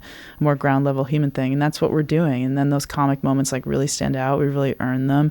And I think there's a place in the conversation for both, you know, so it doesn't feel like all of a sudden now we're doing this, like it's all kind of the same conversation. But, you know, Matt Lloyd shot the first season of Daredevil. It's beautiful. It's stunning. He did such a good job. And it was a time period too. You know, I think they shot Red Camera, which has its own look as well. You know, so it's like, it definitely had the moment of like more noir kind of saturated colors. We do that too, but we kind of just do it in a slightly different way. So if you by pitching that, just as like if I'm a bystander, what does that actually mean? What did you pitch them to do? Like, did you talk about camera movements, colors, lighting? Like, what was the what does that mean to you to say 70s New York? Yeah, I Vibes. pitched. Yeah, vibes. Right. Just vibes. Yeah, I actually it was just that vibes with a Z. I would love that. I've always thought it'd be so That's fun too. a fake pitch deck. Yeah, and you're yeah. like, no, that was a joke. That was a joke. Well, it was so intense because like this came as a possibility, and I was like, really? Like, I've never done Marvel's really not my world, and I was like, what if I? They saw that Walmart commercial. They did. It's been worth its weight in gold. That thing got me hired for everything. Directed by Thomas Leach, who's an amazing documentary director. So thanks, Thomas. And, it's funny. So I made like a lookbook to them, and it had a lot of images from French Connection, Taxi Driver, Mean Street, Conversations, huge, Clute, huge, Saw Leader, Photographer, super love. Anyway, and going to do the interview, it's of course over Zoom, and like the image that comes up is just a conference room filled with people that are talking to me, and then I realized at that moment I'm also on a giant screen in this conference room, just my face, and I was like, oh boy. And I was like, okay, and just pitched them the idea of a very like kind of gritty street level, something about people, what we don't see, like, the use of darkness and but also feeling, as opposed to something that's more noir and saturated and use of neon, something that feels more naturalistic. And then also the other part was like using New York as a real character, like really shooting places that we can physically go and for themselves and things like that. And they're like, okay, cool, thanks very much. And I was like, oh, I totally screwed that up. I was like, I did not get that one. I was like, but it's fine, I left it all there. That was the pitch, and if it's not for me, it's not for me. And then somehow it worked out, and this is what we're doing. Nice. Yeah. The diner scene seems to be like a shot for shot from Heat. Is that accurate? 100%. It would borrowed, definitely. Sampled. Yeah, You sampled. you shot it yourself. Yeah. Yes. Absolutely. That was a huge reference for that sequence. I mean, there was just kind of nothing better than that. It's the same idea. It's like two people who aren't normally in the same space meeting in this diner, and how like it's it's tense because they're in public, but they're also like, meeting and having this really, volatile potentially connection. And so we ripped it almost completely off shot by shot. The one thing that Heat did that I wish we had been able to do was like gets increasingly closer. The coverage gets increasingly closer throughout the scene. But we did do something which is very much in our show, which is that Fisk's language of the show is studio mode's very locked down. It's like wide angle, lower than eye line, kind of like making him feel really big and oppressive.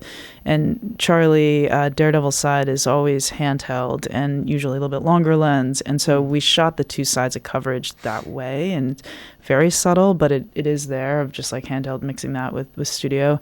But the funny thing is, just shooting in New York, it's like we had a lot of people out on the street kind of interacting too. So it was just like, one of those things where you try and create a moment, but then you're also open to like kind of whatever happens. And then it ended up being in the scene. It's an actor who comes to the window and kind of interrupts, but that was happening just naturally. So we kind of got brought in. But that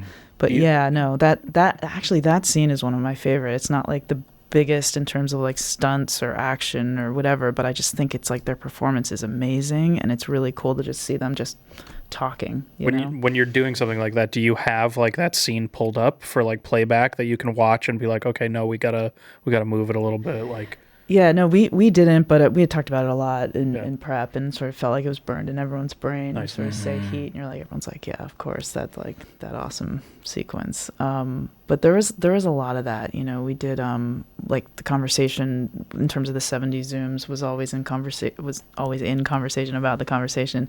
There's a lot of talking, a lot of touch points of things, a lot of looking at images. But also really funny. Our one of the editors, Cedric, is William Friedkin's son, so there was a lot of like kind of, spirit of Friedkin in the That's cool. project. Yeah. This is probably a two-part question. How much of the show was shot on location in New York, and how much of like your experience living in New York is tied into the show? Like, were there locations that you suggested for certain scenes, or was that kind of left to another department altogether and you kind of just used like whatever influences you had living here to kind of shoot those scenes? Yeah, it's funny. I think if I had shot this show somehow when I first came to New York, which would have never happened, obviously. Yeah. But if it had happened, I think I would have had a different take on the city. I think just being here so long now is able to like really just know it and feel it. And then living in Red Hook, I'm very proud that living in Red Hook is in the show as Red Hook, which is super rare to get something kind of playing itself. And we were talking about needing locations that sort of had some of the attributes of Red Hook locations, and suggested maybe we shoot this down there, and it ended up being the case. And it's it's awesome that ended up in the show. And then there was a storyline that kind of developed from that, the port being Red Hook itself, which is totally what it could be in real life, this sort of revitalization of this port area in Brooklyn. And so yeah, I'm pretty psyched that after all the years of slogging it out down in Red Hook, which is a challenging place to live, but totally worth it. There's payoffs. You get key lime pie. You get Sonny's Bar. I mean, come on. You get to see the Statue of Liberty. Not many people. That's right. Actually, Yep, totally. No, it's an amazing neighborhood. It's for me, it's my ride or die. I would be nowhere else. But so that ended up in the show, and really proud that it can represent itself. It's interesting you say New York as a character, because there is that other component in the show where you have the journalist, like she does her reports, and that stuff feels like it's shot on like film or something, but she's doing like these interviews with people on the street. Did you have a kind of look for that too? Was it always going to feel that way, where it was like doc style, like on-the-fly interviews with characters in New York? Well, so interestingly enough, that was created and produced by Sean and Cass, who did Oxyana and American Juggalo. Oh, interesting. Yeah, we brought him in, which was so cool. That's awesome. So it was a whole separate crew. It was its own crew. We did cool. It. Yeah, we did it at the end. I mean, talk about worlds colliding. Yeah. It was like, I can't even believe. I mean, it was truly just like, I can't believe that this world and this other world are somehow. I mean, that's kind of like the beauty of like smashing our worlds together, is like keeping your family together and keeping them work, getting everybody work, and it's like everybody pays for each other.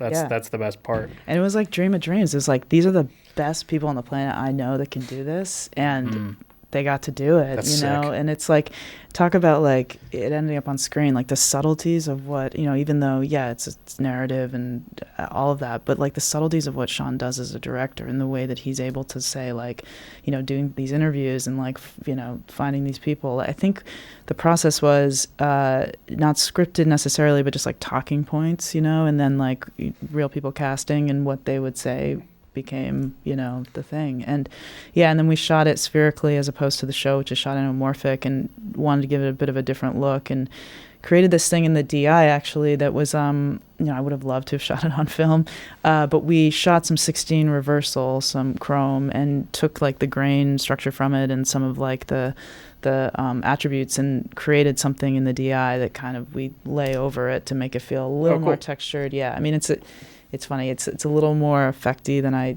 tend to like, but digital and in-camera techniques.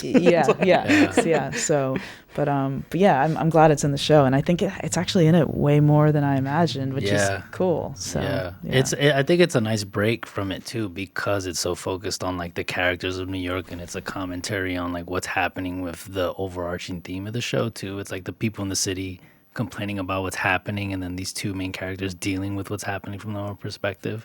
It's amazing. Yeah. And it gets to shoot some of those things where you're like, it'd be really cool to just get this as B-roll, but there's like the whole team is just like trucks are everywhere. It's on the street. You can't just grab it. But they were able to just move as a tiny team and get it. Do you miss that sometimes? Oh, yeah.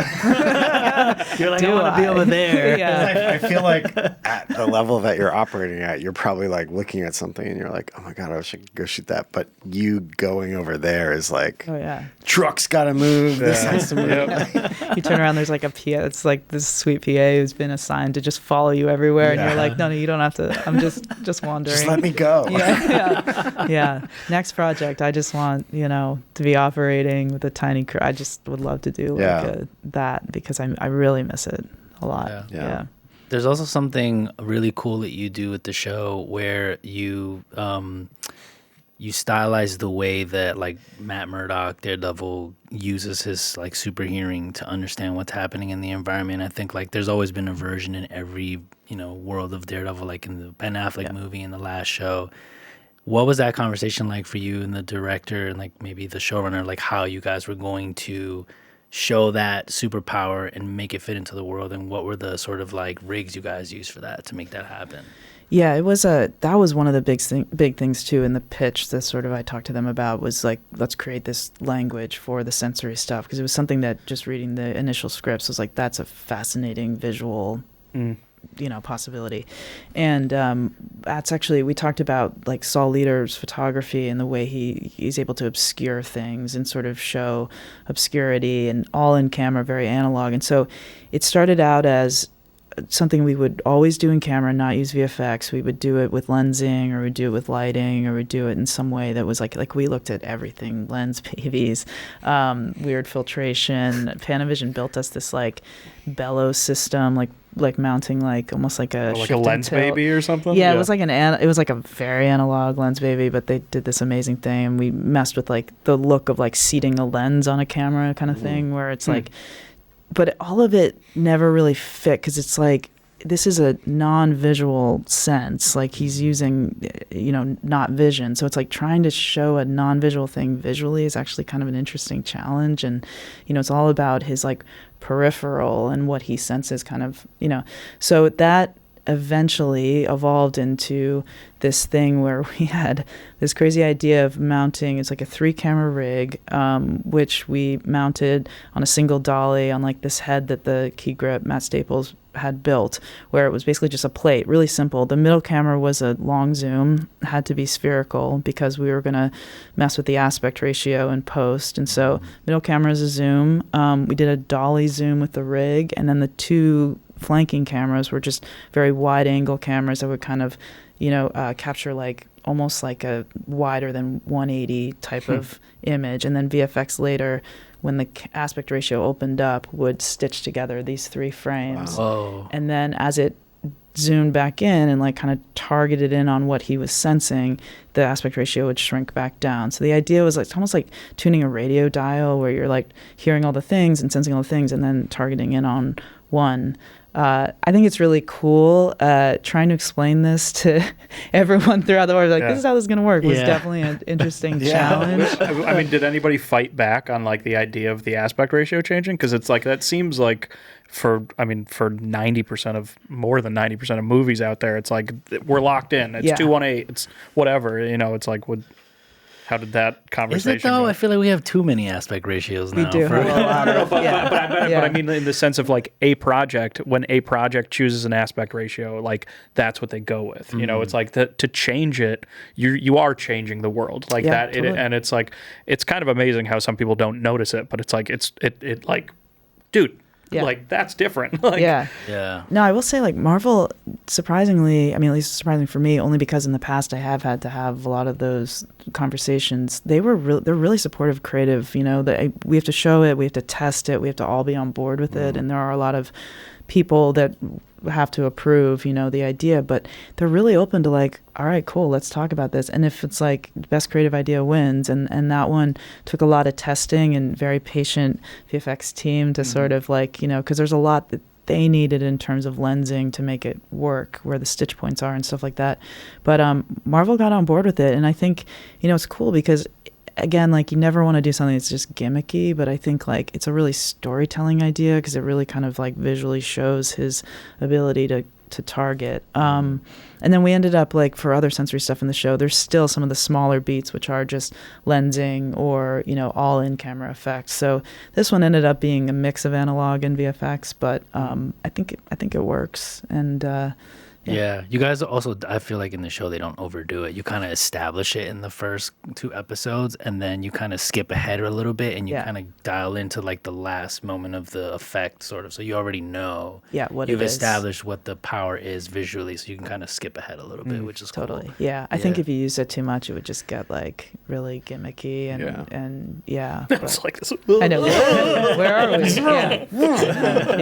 It's also like my other kind of, you know, initial concern was like, this is a big rig, and it's really time consuming. Yeah. Dolly zooms. You want to like shoot on like location cool like Yeah. spaces. Yeah. We were on location for the first one, and it's like just clear everything out. You know, it's like and How big is the rig? it's not. It's just on a single dolly, but it's just so wide. It's 3 fucking So- cameras. But you said it's on a custom plate. Shitty rigs. Yes. Trademark. I have to get you a picture. Matt did an amazing job. Kind of like I can just hear him. He's like, okay, all right, Yeah. you know, like we're gonna figure this out. Was he already on the job when that was kind of pitched, and he was just like, oh, cool, I guess this is my job now, kind of thing? Yeah, Like, yeah. all right. Yeah. I mean, it is an interesting conversation to kind of like talk to a crew about this kind of thing. It's like, if they're not like, what if they're not up for the task? Like, what happens? Totally. Then? It's like, yeah, no, Yeah, for what sure. if they're just like, nope, can't be done. yeah, yeah. or it's, it's like, was it something? It's like, okay, that has to be on the hybrid instead of the Pee-wee. It's got to be on a 10, not like a Fisher 10, not a Fisher 11 or something. Like, is there that kind of conversations? Is it like, yeah, it's got to be on the heavier dolly for sure, which limits when we can do it and where we can do it. And I think he was actually the one who came up with the plate idea, because I think the first initial test, it was 3 separate cameras, three separate dollies, just all in the same line. But VFX was having issues with differences, and as will naturally happen, of course, with different people pushing it. It just wasn't landing in the same place all the time. So he was like, it should all be on the same thing. Just limit that one variable. What if it's one rig? Are there still is like an A, B, and a C operator on? And what is it? Were they wheels or were they lock-offs? Like, how does that work? They eventually became lock-offs. When we first did it, it was operators for all 3, and now they're just lock-offs. But we have like 3 camera teams essentially just managing it. But yeah, it's and then Tom Schneider, our AOP, is behind the zoom in the middle. So just to look at just him sitting there with like these massive 3 cameras in front of him. It's intimidating looking. It's like a wall of cameras coming How'd the towards dolly you. grip feel? Like, because I'm assuming the whole thing is heavier too. Oh, That's yeah. the thing. It's like it's like you No get the hills, most only ripped, flat road. Yeah. no and, incline. oh, yeah. God. And it's a dolly zoom, which is all about timing and and, pacing, and it's usually overcranked, so you're thinking Oh, dude. twice as fast. Oh. Yeah. Okay. So it's definitely not small. And How high speed are you going? the first one's 96, which was like Wow. also a challenge just for the speed of the zoom, which Yeah. is very slow. So it was like kind of a everything. But I think we ended at 48, like when it happens later in the episode. Yeah. And are you using lenses that are like sort of from the 70s time period? Yeah, we Oh, have wow. vintage lenses. Of course. Yeah, of course. Dusty and everything. Yeah. Oh, yeah. The dustier, the better. Yeah. That's yeah. awesome. We definitely don't make it easy for ourselves, but again, it's worth it. Hey, It's yeah. worth it. And then it's like in a stunt sequence as well, just Right. to do it for fun once. It's for fun, yeah. We actually did have some stunt sequences that have dolly zooms in them, not the 3 camera rig, but yeah. What's Yeah. it like working? I mean, I'm assuming like Dexter probably has stunts or anything like that, but like now you're in this world of like fighting Fight is what he choreography. does. Yeah, It's like totally. how was that kind of shift working with a new kind of team? Yeah, I mean, again, the same way that they approach it with crew, it's like really just trust the stunt team and the stunt coordinator. And Phil Silvera, was on the original show and did an incredible job. I mean, they set the bar. I mean, those oneers in the first season or just, I guess, throughout, actually, the original Netflix are, I mean, you can't get better than that. I mean, they're amazing. And so it was a little intimidating for sure. But Phil has an incredible, he operates cameras during the previs, and he has an amazing, Oh, cool. he has amazing ability to sort of just understand where the camera needs to be. Yeah. And we all totally take that lead and talk to him a lot about how lighting can help correspond with it too, and trying finding ways to kind of keep them backlit or have them play in shadow or something that just gives yet another element to it, so it's not just watching it kind of flatly on the nose. Yeah. And he's super supportive of that, and his team is just, they're collaborative, and they're a total dream to work with. And I think it, in terms of the oneer in the first episode, which is like it has 2 stitch points, but it's each section is a oneer essentially. Phil would map it out, and we would figure out the operating and figure out the lighting, and then it was a lot of cues and gags were happening live, and it was all just like a full-on prep bonanza of how to figure that out and execute. That's awesome. Are you prepping all that before you start photography on the show, or are you breaking in between episodes to do that prep? No, we're prepping each block kind of before we go, and then once we go, it's pretty just full on. The freight train is moving. But the stunts are working tandem, and they're shooting previses and kind of like sometimes we'll get a previs kind of mid block, and we're just like everyone's constantly adjusting kind of on the fly as best we can. And yet again, it's just like you need the team that can roll like that for this show, and if you don't have it, it's kind of not the right, at least in Daredevil's perspective, it's not the right show for them, because they need to kind of. Were you able to bring like that kind of, if they are oneers, were like that real world capture moment into that kind of choreography? I think so. It's hard because you've also got VFX elements to it a lot of times, and like we use a lot of haze, and that's obviously sometimes a problem for VFX in terms of like weapons and gun shots and things like that, just cutting through the existing haze. And so we try and do that. We do it with interactive lighting as much as we can, like headlight sources and flares, and just trying to give it something that tethers to the world, but also kind of works from like a comic book cinematic perspective too. So yeah, but that is the challenge, is trying to keep it in a grounded place. Yeah. So what's the next thing you want to shoot? I mean, it seems like you've hit back to 3-person crew. That's the thing. It's like you kind of mentioned it before. It's like you do one thing and then you kind of get boxed in that style because they're like, oh yeah, Hillary's the one that can do like Oxy documentaries, right? But only like that. but like then now you're shooting Daredevil. Like that's like so totally opposite. So it's like, is there something that you've been on a boat, you've done the flight attendant, so I'm sure you've been on an airplane. You're like, what's the next challenge that you haven't accomplished yet? I want to do a Western. Ooh, shit. Saying it here. Nice. Yeah. All right. Manifest it. Yeah, manifest Good. it. No, this we got to do a short segment called Manifestations. The vision board says, I do. I've always wanted to do a Western. I think the horses, I grew up riding horses, so that's a big part of it too. Yeah, because you got to rig a camera to a horse or somehow. Yeah. Get on a horse with the camera, That would be me. That's full circle moment right there. Totally. I feel like I talked to somebody that, I saw a rig on a camel. Somebody Really? showed me about like a camel mounted rig. Like on top of the humps? Yeah. Wow. It's wild. That's pretty wild. I'm trying to get that guy to come on. We'll talk about that later. I just want like your veterinary like knowledge to like come back. Like you're on a Western and there's something wrong with the horse and you're like, hang on, I got this. Got it. I can horse whisper that horse. Yeah. We got some venison. Yeah. Well, season 2 is coming out. We can't talk about it, but Yeah, I be guess cool. what's the plan? How long are you guys in photography for that, do you think? I think until midsummer. Yeah. It's going to be fun. It's bigger and more intense kind of in every way. It's fun. I've never done a season 2. I've never like stuck around to do a season 2. I've kind of always wanted to move on to the next thing. And this one, I was really psyched to go back. I mean, partly because it just felt like there was more to tell, and also just evolve the visuals, like have a place to start with and then end up going to. And I think we're really doing that. And we've got, a lot of challenges, but it's a blast. It's like the fun type of challenges. Like everything's. Are there 2 DPs or is it just you? 2 DPs. The other DP is Jeff Waldron, who's awesome, and I've always wanted to collaborate with, and so finally got a chance, and it just feels like a dream. It's like that's something that is another aspect of collaboration where you can have another brain to share and like planning and executing and problem solving, and he's a great collaborator. I know with block shooting, it's like whether they're doing 2 episodes or 4 episodes, it's like you kind of prep while they're shooting, but do you get opportunity to talk with them about like some of the tricks you guys want to implement, or like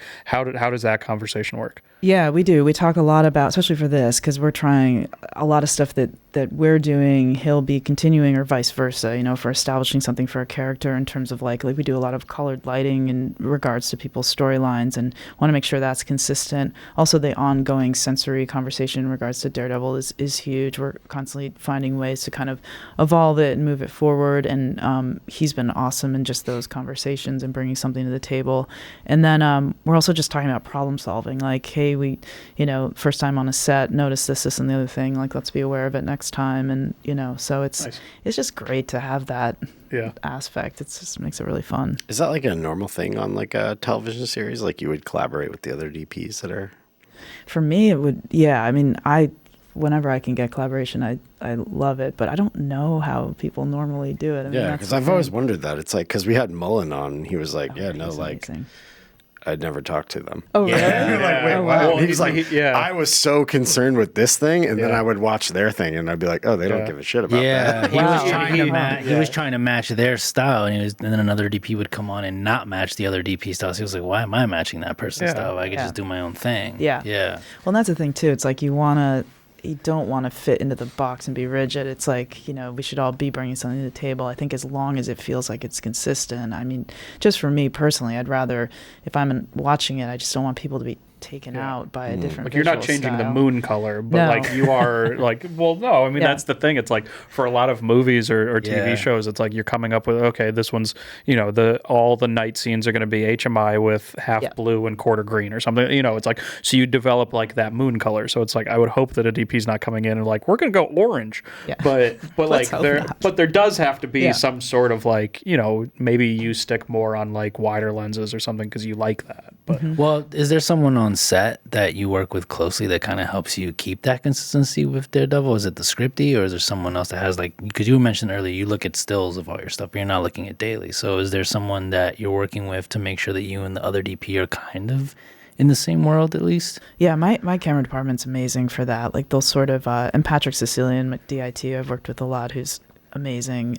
He is able to both say to me like, hey, he'll just let you know this was the color temp on this when we did this last time, and just keeping us honest with that, and lensing too, and then vice versa. If I'm not there, they're helping transfer that information on to the other team, and it just helps it. It's never like, oh, we have to do it this way. It's just like, hey, just so you know, this is what we did. And I think it really helps, and it's just like to keep perspective, because it's hard to keep that perspective when you've got like 75,000 things kind of. Yeah, and I guess just to clarify, it's just the DP that's changing. Like the camera operators stay, everyone's the same. Gaffer stays, the key grip stays. Like it's not like a whole crew flips over. Sometimes the AD kind of moves, and the director obviously changes from episodes, but. It's like it's the most of the crew is still there. All the crew's there, except for AD, director, and DP.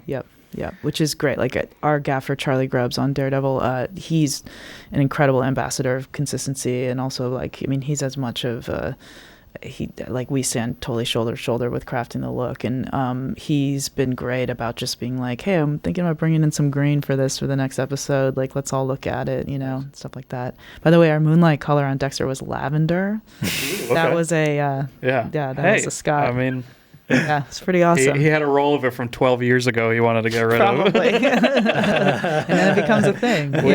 We've run into some things where it's like if a tandem unit goes by, and it's like it gets to that point where like there's some DPs that just will throw, it's like, oh, well, what if we tried this? And you're like, we have never done that in like 2 or 3 seasons of the show. Why would we pop? But if it's somebody who hasn't been there the whole time and they just say yes, like Cyan 30 is a huge topping. Like it's a joke for us because there was one tandem unit that Cyan 30 ended up on every single light, and we're like, how the fuck did this happen? It was like, sometimes you have to say no, I'm sorry, but like to keep that consistency, it's because then it's like, worst case, like now it's like VFX or it's colorist and the post, it's like, okay, let's make this one fucking stupid thing that got shot match everything else. Totally. Yeah, I know. And it's like, and I did the DI for all of the episodes of Daredevil last season, and it was like, just across the board, it's a lot of work. You try and get it in camera as much as possible, just of your own stuff, because you're like, this is, someone has to deal with it at some point. Yeah.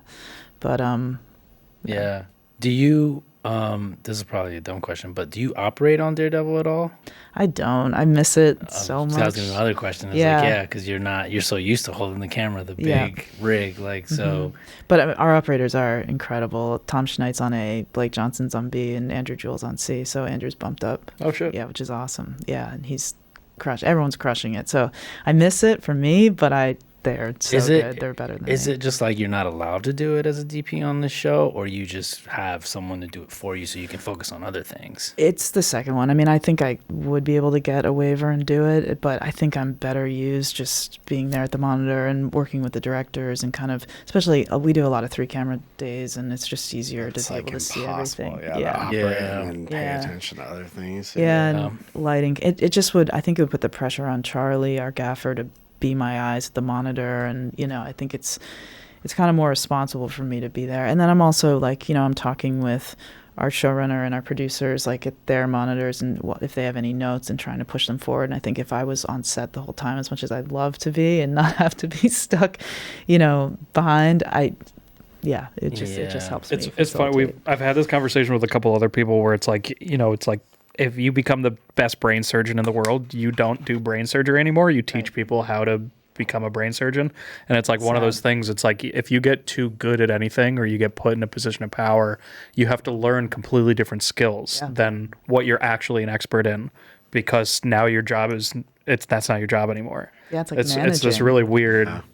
You're leaning more on the director part of director. Right, exactly. The first half of the term. Like you're in control of all of these people below you, and it's like they just look at you and they're like, "What's up with that camera operator?" And you have to know and be able to communicate whatever that crazy idea ask is to that person. Mm-hmm. And then also try and keep them like protected from it a lot of times. Be the wall. Yeah. Yeah, because it's like, it's hard to do, after years of doing it and operating, it's hard to do that and have just like a clear mind if you've got so many different people's wants. And a lot of times the note is not straightforward. It's like, what if we did this, but maybe also that? And, and you're like, okay, let me interpret this for somebody. We want this scene to be 60s New York. What the fuck does that mean? We should probably maybe. Yeah. But also, like, if there's no time, don't worry about it. I'm like, well, I feel like I should worry about but it. Yeah. Don't worry about it if there's no time. Yeah. It's awesome. You get it, right? Yeah. Got it done. Yeah. Is there anything else that we want to cover? Unless you want to talk about you, but I'm not really sure if there's like a...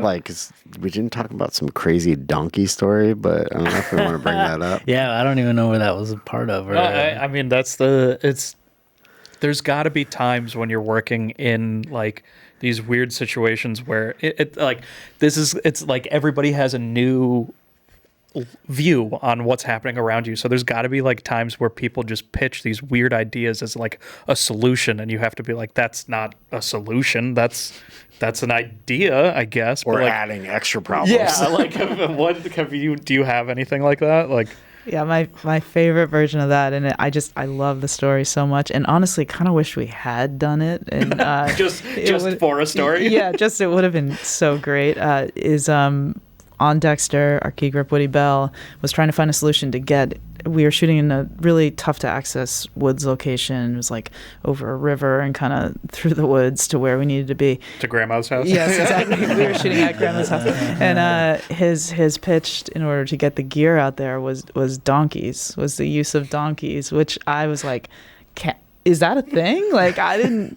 Where are the donkeys? In Massachusetts. In this Massachusetts. is totally normal. Yep. Yeah, and I was like, where are they gonna stay? What are they gonna eat? Like, who's gonna look after the Am I looking after the donkeys? Because I would love that. That would be a great part. Just come right by DIT. Now you need a bigger greens team to bring in the feed and yeah, and it probably would have worked great, Yeah. But needless to say, we did not do that. That's and, wild. You just couldn't legitimately go to a producer and go, "We need donkeys." Well, like how many donkeys? How much weight can each donkey hold? Like yeah. Do they have hours? Are we using mules? Yeah. Are they mules or are they donkeys? Like, that's a great question. Is it mules?